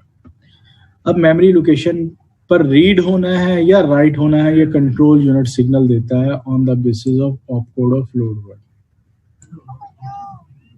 इसी तरह स्टोर वर्ड के केस में रजिस्टर का डाटा मेमोरी में जाता है, तो ये रजिस्टर का डाटा है ये मेमोरी में राइट हो रहा है और मेमोरी सिलेक्शन उसी वे से होनी है। एड्रेस प्लस जो है हमारे पास रजिस्टर या कांस्टेंट प्लस रजिस्टर कह लें या ऑफसेट प्लस बेस एड्रेस कह लें। उसके बाद ये हमारे पास जो है स्टोर वर्ड के केस में होता है, लोड वर्ड के केस में वही मेमोरी लोकेशन से डाटा उठाकर रजिस्टर में स्टोर कर देता है या रीड करवा देता है या लोड करवा देता है। तो ये हमारे पास लोड वर्ड और स्टोर वर्ड की कुछ इंस्ट्रक्शंस थी। उसके बाद हमने सर्किट देखा था ब्रांच इक्वल का। ब्रांच इक्वल के केस में वो कहता है कि हमारे पास जो फॉर्मूला होता है वो PC + 4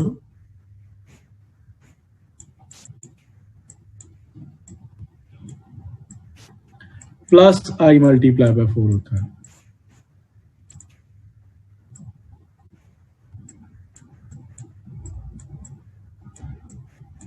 PC + 4 हमारे पास ये बैक से आ रहा है जो फैचिंग के सर्किट पे लगा है। I किया है एड्रेस, इसको × 4 करना है तो शिफ्ट लेफ्ट 2 कर देंगे। मैंने बताया था कि शिफ्ट लेफ्ट 2 किस लिए करते हैं, 2⁻² = 4 यानी कि 4 से मल्टीप्लिकेशन के लिए। तो ये 4 वैल्यू जनरेट कर रहा होता है। तो शिफ्ट लेफ्ट बाय 2 कर देंगे और जो रिजल्ट आएगा वो क्या कर रहा होगा, वो प्रोग्राम काउंटर के थ्रू इंस्ट्रक्शन मेमोरी को एड्रेस एलोकेट कर रहा होगा, इस एड्रेस पे जंप कर जाओ। उसके बाद हमने देखा था ये उनको इंटीग्रेट करना स्टार्ट किया था। अब इंटीग्रेट करते हुए यहां पर अगर हम आए,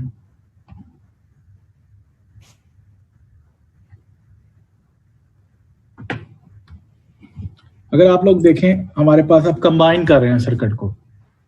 क्यों? क्योंकि हमारे पास R टाइप का अलहदा सर्किट नहीं होना, I टाइप का अलहदा सर्किट नहीं होना, सारे सर्किट कंबाइन होते हैं। तो सारे सर्किट को कंबाइन करते जा रहे हैं। तो अब उस कंबाइन करते हुए आप लोग देखेंगे हमारे पास 2 ऑप्शन है। एक ऑप्शन R टाइप की यानी कि दोनों रजिस्टर का डाटा ALU परफॉर्म कर देता है। दूसरी ऑप्शन है I टाइप की जिसमें एक रजिस्टर आता है और एक एड्रेस आता है मेमोरी लोकेशन सेलेक्ट करने के लिए। टोटल इनपुट कितनी हो गई है? 3। हमारा ALU की टोटल बाय डेफिनेशन हमने पढ़ा है 2 इनपुट लेता है। तो हमें डिसीजन चेंज करवाना होगा, 3 इनपुट से 2 में कन्वर्ट करना होगा। अब हमने ये देखना है कि 3 में तो कन्वर्ट करना है, 3 में तो जाना है, उसके लिए किस इनपुट को चेंज किया जाए।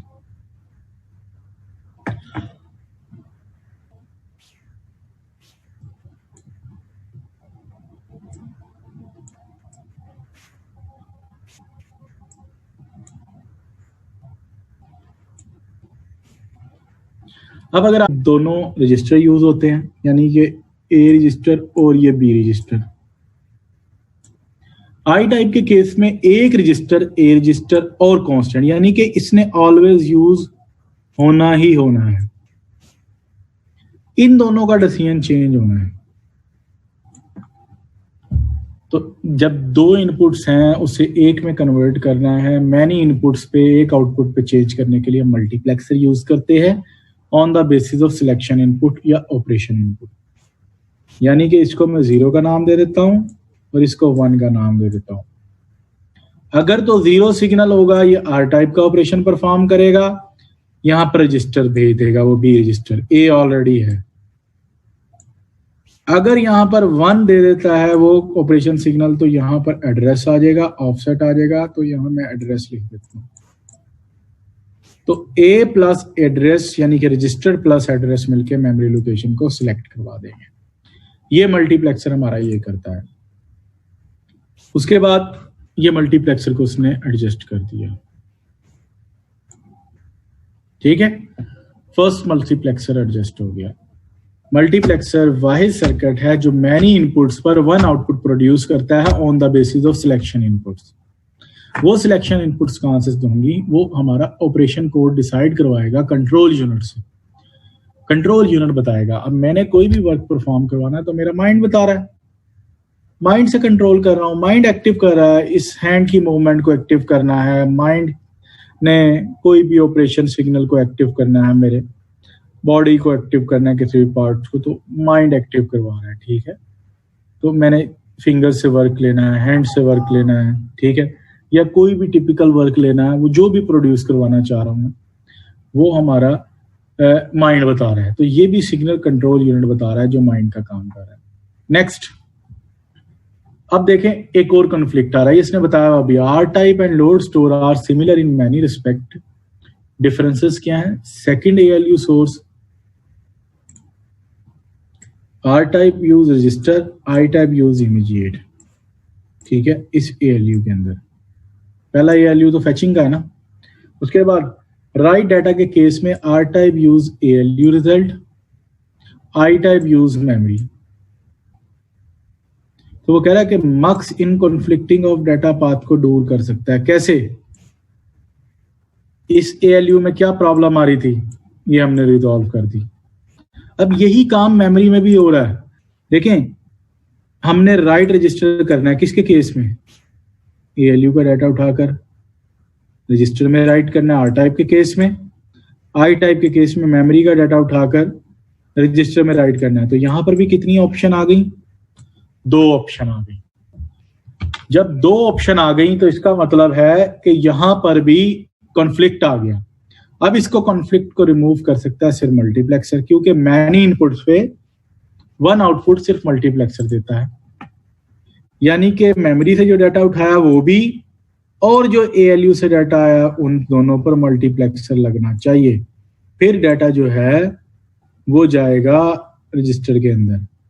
अगर तो लोड वर्ड होगा तो रजिस्टर में राइट हो जाएगा डाटा मेमोरी से उठाकर, अगर तो आर टाइप होगा तो डाटा होगा यहां से उठाकर मेमोरी वापस रजिस्टर में। रजिस्टर से उठाया डाटा एएलयू ने परफॉर्म करके उसको वापस रजिस्टर में स्टोर कर देगा। तो देखेंगे अब आप लोग,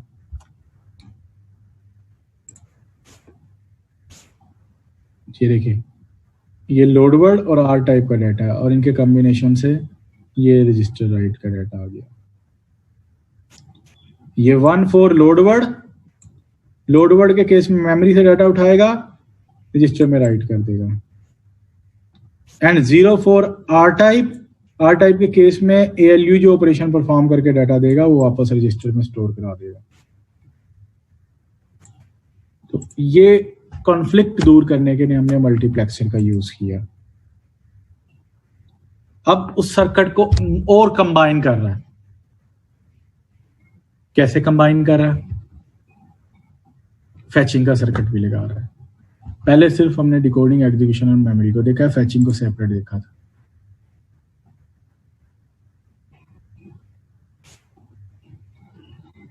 ये पार्ट फैचिंग का, डिकोडिंग, एग्जीक्यूशन, मेमोरी और ये राइट बैक, ये जो लेके जा रहा है डाटा वापस, ये 5 स्टेजेस है।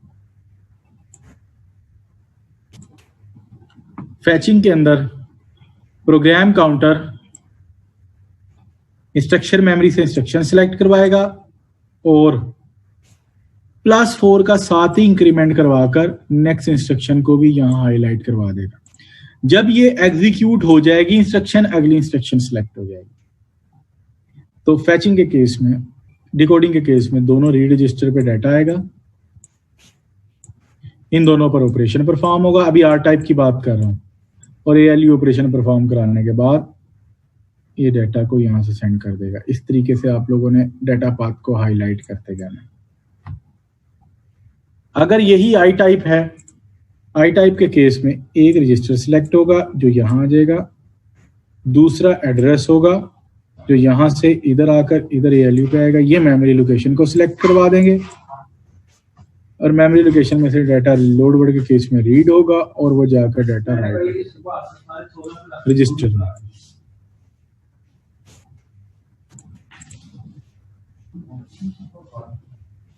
उसके बाद अब ब्रांच इक्वल को देखना है। ब्रांच इक्वल के केस में क्या होना चाहिए था? PC +4 + I × 4। तो ये PC+4 हमारे पास ऑलरेडी है, I मल्टीप्लाई बाय 4 करना है, I एड्रेस है। अब जो प्रीवियस सर्किट देखा था उसको कंबाइन करने लगे, शिफ्ट लेफ्ट बाय 2 किया, I मल्टीप्लाई बाय 4 हो जाएगा। अब इन दोनों को ऐड कर देना, तो ये रिजल्ट जो प्रोड्यूस करेगा PC+4 plus I multiply by 4 का रिजल्ट शो करता है। ये देखो, ये एड्रेस आया, शिफ्ट लेफ्ट 2 का ऑपरेशन परफॉर्म हुआ, +4 का इंक्रीमेंट होके आया और इन पर ऑपरेशन परफॉर्म। अच्छा, इधर भी मल्टीप्लेक्सर यूज होगा। अब इधर मल्टीप्लेक्सर क्यों यूज कर रहे हैं, इस जगह पर मल्टीप्लेक्सर का यूज क्यों किया जा रहा है?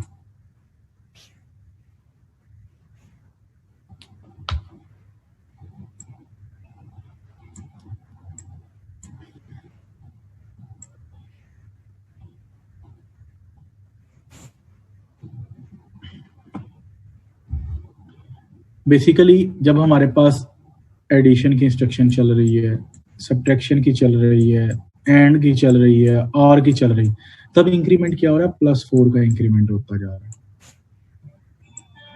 4 यानी कि 8 हो जाएगा, उसके बाद 12 हो जाएगा, उसके बाद 16 हो जाएगा एंड सो ऑन। लेकिन तब तक तो ये वाला ऑपरेशन परफॉर्म होना है ना, तो इसका सिग्नल भी तो भेजना है। तो इसका सिग्नल उसने उठाकर ये 0 को दे दिया, और जैसे ही ब्रांच इक्वल कंडीशन आएगी उसने क्या करना है, अगर दोनों रजिस्टर की वैल्यू इक्विवेलेंट है तो लूप पर जंप करा देना है। अब ये जो लूप पर जो जंप करवाना है उसने, उस लूप के एड्रेस के लिए 1 चाहिए था, तो 2 डिसीजन हो गए यहां पर भी। उन दोनों डिसीजन को कंट्रोल करने के लिए हमने ये मल्टीप्लेक्सर लगाया। तो अब देखें आप, ये 0 PC+4 के लिए एंड 1 4,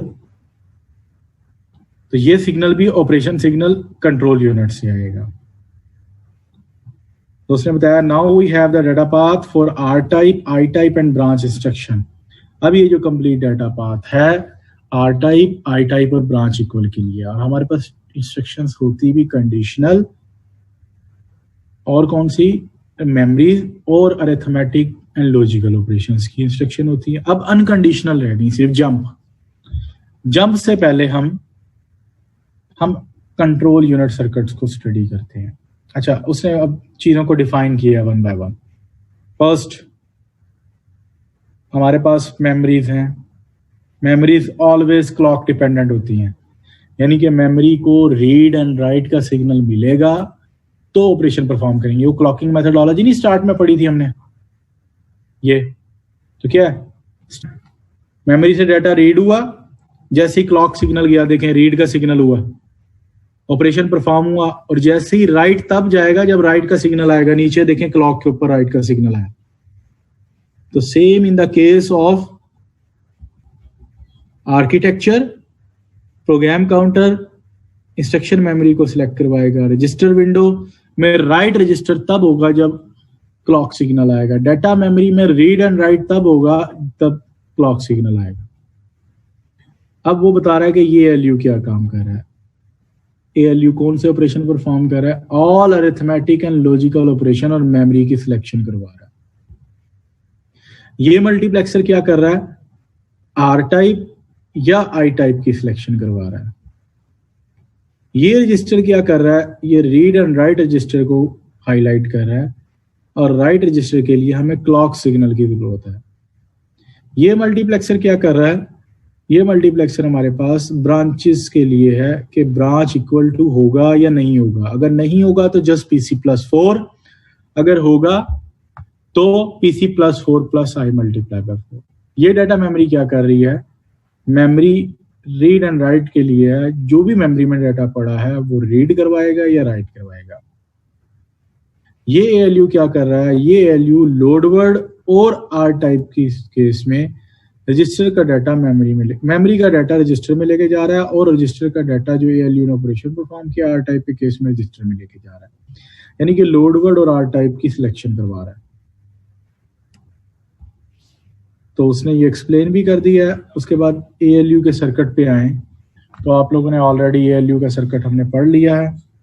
उसमें क्या कहा था हमने कि ऑपरेशन सिग्नल्स ये होते हैं कुछ जो बी इन्वर्ट के साथ मिलते हैं। 0 0 0 हो गया, और गेट के लिए 0 0 1 था, एडिशन के लिए 0 1 0 था, सब्ट्रैक्शन के लिए 1 1 0, सेट लेस देन के लिए 1 1 0, और इनके कुछ ये ऑपरेशन थे जो रिजल्ट प्रोड्यूस कर रहे थे।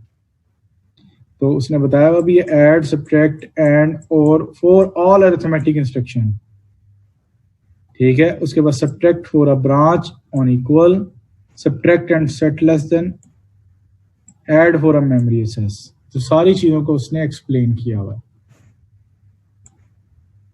ये ALU का सर्किट था जो ऑलरेडी हम डिस्कस कर चुके हैं। ये सिग्नल्स देखे थे हमने कुछ, हमने क्या कहा था, ये तीनों इंस्ट्रक्शंस जो हैं ये बल्कि पांचों की पांचों R टाइप की इंस्ट्रक्शन है।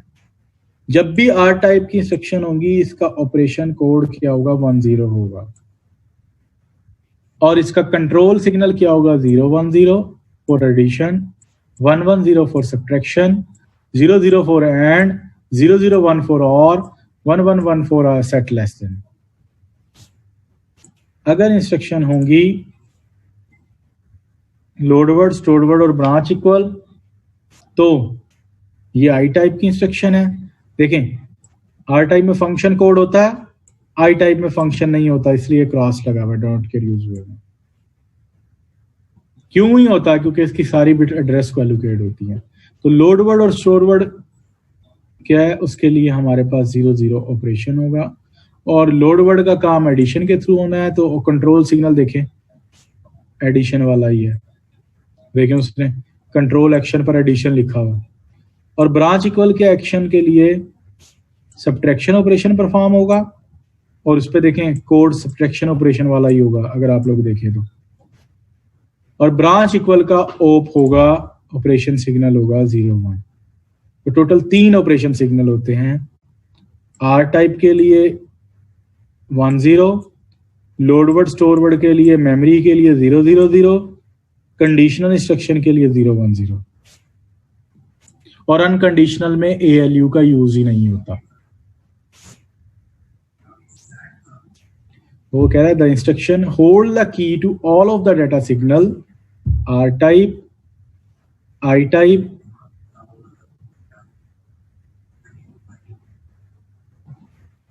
And memory. लेकिन कॉन्फ्लिक्ट कहां पर आ रहा है हमारा, R टाइप और मेमोरी में आ रहा है। कैसे वो 0 होता है ऑलवेज,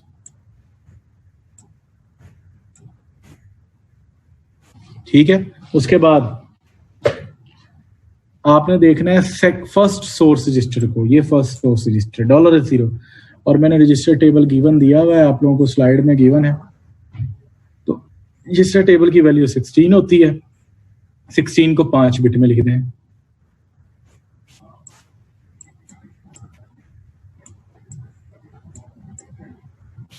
ये 16 को 5 बिट में लिख दिया। उसके बाद $S1 सोर्स रजिस्टर 2 है, तो 17 है, उसकी वैल्यू 17 को 5 बिट में लिख दें। उसके बाद डेस्टिनेशन रजिस्टर T0 है, 8 है, उसकी वैल्यू 8 को 5 बिट में लिख दें।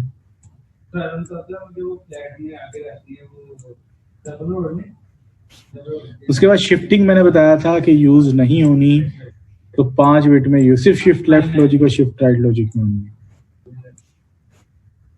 उसके बाद फंक्शन कुछ ना कुछ होगा, जब भी R टाइप इंस्ट्रक्शन है तो उसका फंक्शन कुछ होगा। ऐड का फंक्शन होता है 32, तो 32 को 6 बिट में लिख दें। जस्ट आपने फॉर्मेट फॉलो करना है, वो आपकी स्लाइड में गिवन है, बुक में गिवन है आपकी। ये कन्वर्ट हो गया, इस तरीके से मशीन कोड में कन्वर्ट करते जाना। अब उसने क्या कहा है, वो कहता है कि यहां पर एक प्रॉब्लम आ रही है।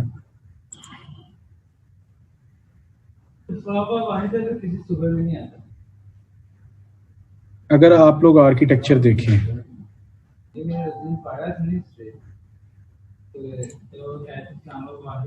आर्किटेक्चर के केस के अंदर हमारे पास एक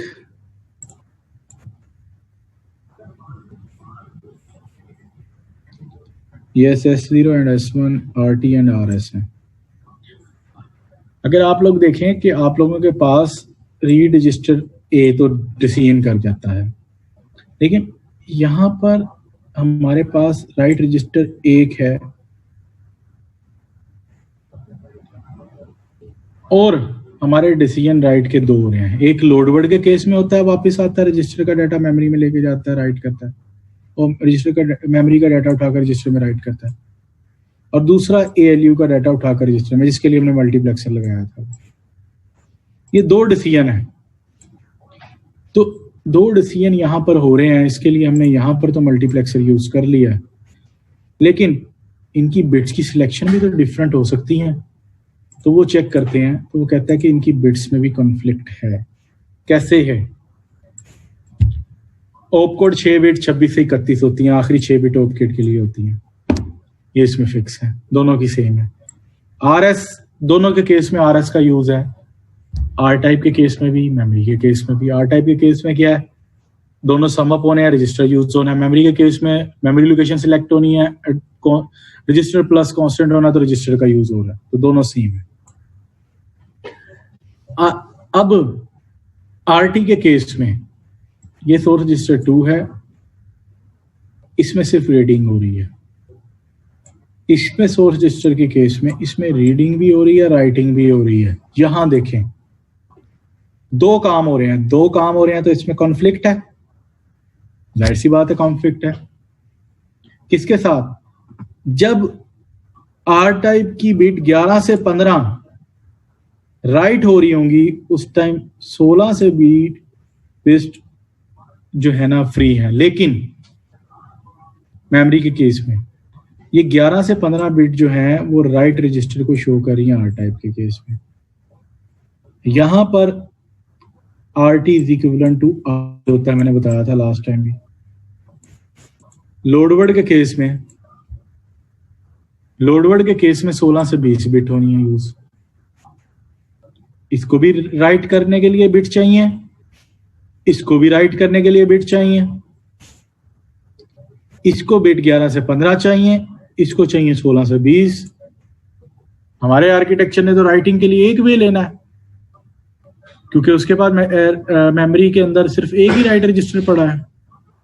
एट ए टाइम एक मैनामोनिक्स के साथ एक ऑपरेंड राइट रजिस्टर का होगा, तो उसको रिमूव करने के लिए उसने ये मल्टीप्लेक्सर को यूज किया है। 21 से 25 बिट सोर्स रजिस्टर 1, 16 से 20 बिट लोड वर्ड के केस में सिलेक्ट होंगी, और 11 से 15 बिट आर टाइप के केस में। देखें, अब राइट रजिस्टर आर टाइप के केस में सिलेक्ट होना है, तो वो 11 से 15 वाली बिट को सिलेक्ट करेगा। जब राइट रजिस्टर लोड वर्ड के केस में सिलेक्ट होना है, तब ये रजिस्टर का यूज करेगा वो, क्योंकि आरटी को ही आरडी बनाना है, तो उसमें राइट होना है, ये सिलेक्ट करेगा। इस कॉन्फ्लिक्ट को रिमूव किया है इन बिट्स ने। मैं अगेन रिपीट करता चलूं, हमारी एडिशन या आर टाइप के केस में 11 से 15 बिट यूज हो रही थी डेस्टिनेशन के लिए, और लोड वर्ड के केस में भी हम मेमोरी का डाटा रजिस्टर में लेके जाते हैं, तो उसमें भी डाटा राइट होना होता है, तो इसमें डेस्टिनेशन रजिस्टर नहीं होता। तो हम क्या करते हैं, जो सोर्स रजिस्टर 2 होता है उसी को as a destination register consider कर लेते हैं, लेकिन उसकी 16 से 20 बिट्स हैं। अब 1620 बिट्स उसकी हो गई लोड वर्ड के केस में, और आर टाइप के केस में 11 से 15 बिट्स हो गई, दोनों बिट्स डिफरेंट हो गई, तो कॉन्फ्लिक्ट आ गया। अब उस कॉन्फ्लिक्ट को रिमूव करना है। उस कॉन्फ्लिक्ट को रिमूव करने के लिए मल्टीप्लेक्सर का यूज किया है। वो मल्टीप्लेक्सर का यूज क्या शो कर रहा है, 0 for load word and 1 for R type instruction. और ये 16 बिट फॉर एड्रेस जाती हैं, तो इमीडिएट के लिए, IMM का मतलब है इमीडिएट। 6 बिट ऑपकोड के लिए जाती हैं, वो कंट्रोल यूनिट को जाएंगी। अब कंट्रोल यूनिट को एक्टिव करने लगा। सबसे पहले कंट्रोल यूनिट को एक्टिव करने के लिए हम लोग देखेंगे तो डाटा मेमोरी में 2 सिग्नल होने चाहिए, रीड का भी राइट का भी। 2 सिग्नल इधर आएंगे, ALU का कंट्रोल होना है, एडिशन होनी है, सब्ट्रैक्शन होनी है, मल्टीप्लिकेशन होनी है, शिफ्ट लेफ्ट लॉजिक होनी है, राइट होनी है, तो ALU कंट्रोल सिग्नल इधर भी जाएगा।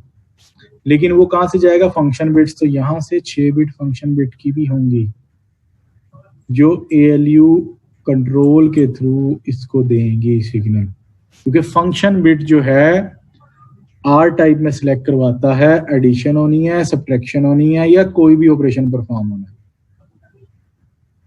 ये ऑलरेडी हम पढ़ चुके हैं।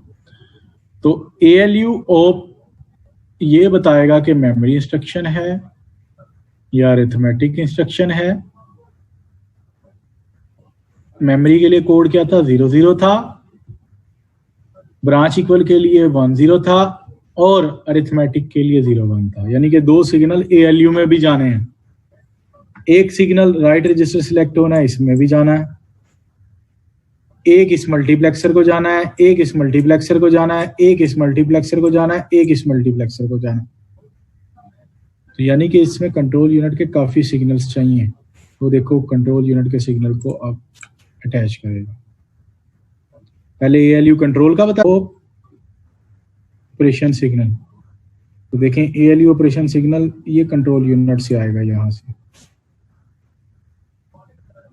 और ये फंक्शन बिट है 6 जो डिसाइड करवा रही हैं इसके साथ मिलके कंट्रोल सिग्नल निकाल रही है। और एंड के लिए कंट्रोल सिग्नल 000 होता था, यहाँ आ जाएगा। सेट लेस देन के लिए 111 होता था, सब्ट्रैक्शन के लिए 110, तो वो सिग्नल यहाँ पर आ जाएंगे।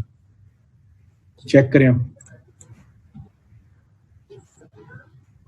रजिस्टर डेस्टिनेशन का सिग्नल होगा, ये क्या सिलेक्ट करवा रहा है? डेस्टिनेशन रजिस्टर सिलेक्ट करवा रहा है, तो उसको नाम रजिस्टर डेस्टिनेशन का दिया।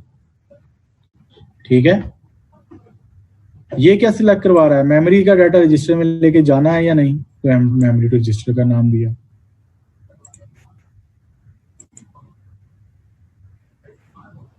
उसके बाद ये क्या सिलेक्ट करवा रहा है? प्रोग्राम काउंटर का PC सोर्स है या नहीं। अगर तो PC सोर्स है तो PC +4 + I मल्टीप्लाई बाय 4 हो जाएगा 1 ब्रांच इक्वल के केस में। अगर PC सोर्स है लेकिन 0 है तो PC +4 परफॉर्म करेगा। और ये ALU सोर्स है, ये क्या सिलेक्ट करवा रहा है? या R टाइप परफॉर्म होना है या I टाइप परफॉर्म होना है। और मेमोरी में रीड का सिग्नल होगा और राइट का सिग्नल होगा, रजिस्टर में भी राइट का सिग्नल होगा। तो मेमोरी में रीड का सिग्नल भी आ जाएगा, ये नीचे से भी रीड का सिग्नल ऐड कर देगा। ये रीड का सिग्नल आ गया। ये हमारे पास टोटल सिग्नल्स हैं जिनको अब अटैच करेगा कंट्रोल यूनिट के साथ।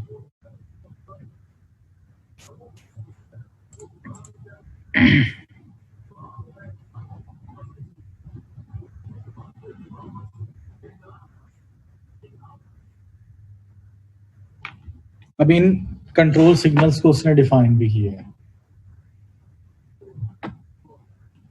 कैसे डिफाइन किया है अब वो देख रहे हैं। सबसे पहले R टाइप की बात करते हैं। उसका ऑप कोड 000 होता है, तो 6 बिट में 0 लिखा हुआ। R टाइप के अंदर रजिस्टर राइट होना है, यस होना है। मैं रजिस्टर का डाटा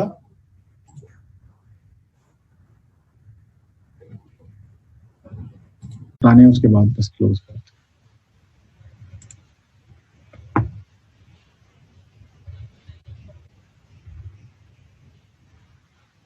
जब बकवास नहीं है काम करो चुप करके, जो मैं करवा रही हूँ।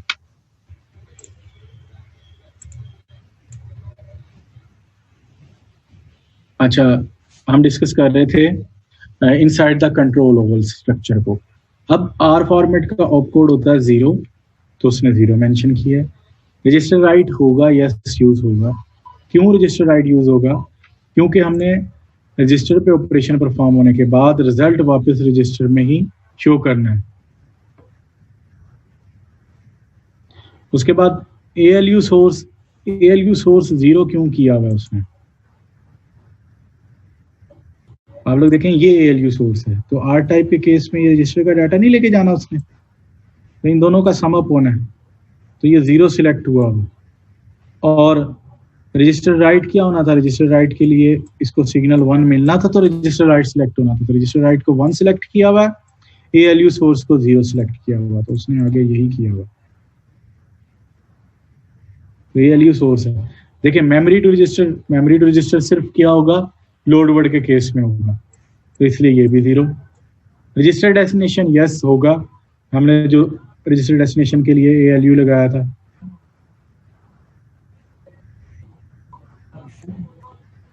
ये देखिए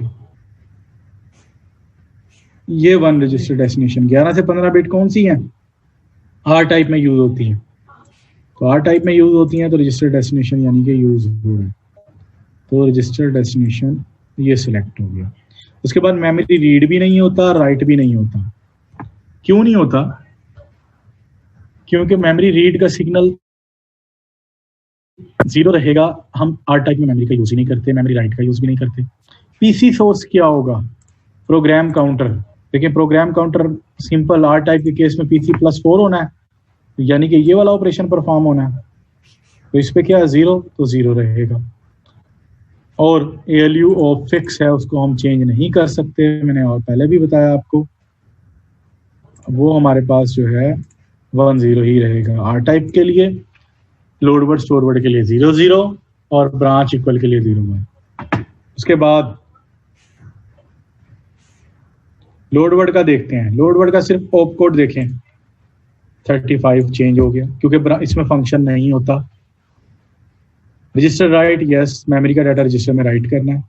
ALU सोर्स 1 होगा क्योंकि एड्रेस सिलेक्ट होना है। अब मेमोरी का डाटा रजिस्टर में जाना है, तो मेमोरी का डाटा रजिस्टर लोड वर्ड के केस में होता है। लोड वर्ड वाहिद इंस्ट्रक्शन है जो 5 स्टेजेस एग्जीक्यूट करती है, फैचिंग भी होती है, डिकोडिंग भी होती है, एग्जीक्यूशन भी होती है, मेमोरी का यूज भी होता है, मेमोरी रीड होती है और मेमोरी का डाटा उठाकर रजिस्टर में राइट भी करता है, इसलिए मेमोरी टू रजिस्टर भी लिखा हुआ है।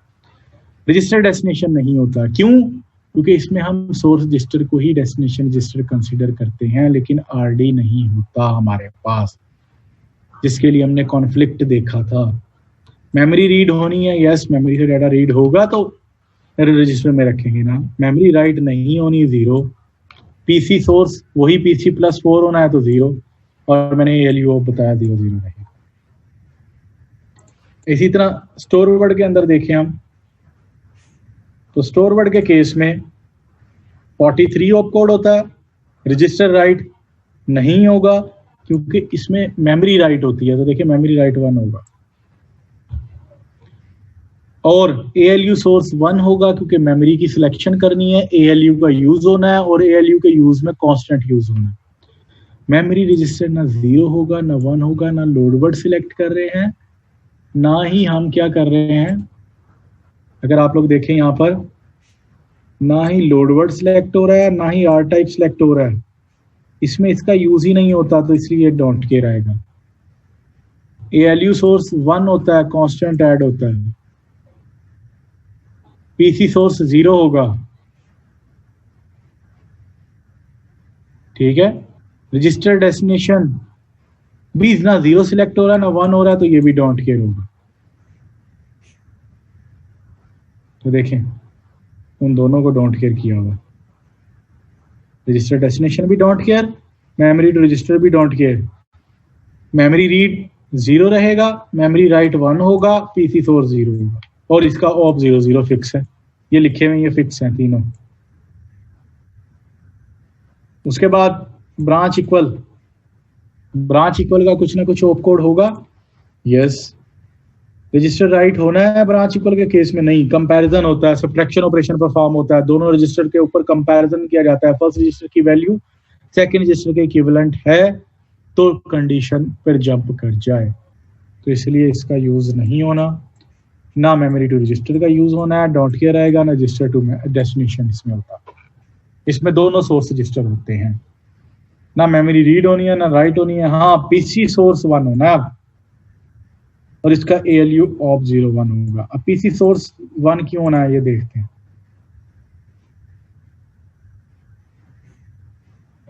ये देखिए ये PC सोर्स 1 हुआ ना, PC+4 + I × 4 के इसमें, तो इसलिए 1 होना है। तो ये थे हमारे पास कुछ कंट्रोल सिग्नल्स जिनके थ्रू हमने आगे डाटा पाथ को हाईलाइट करना है, डाटा पाथ को यूज करना है, डाटा पाथ की इंप्लीमेंटेशन को देखना है।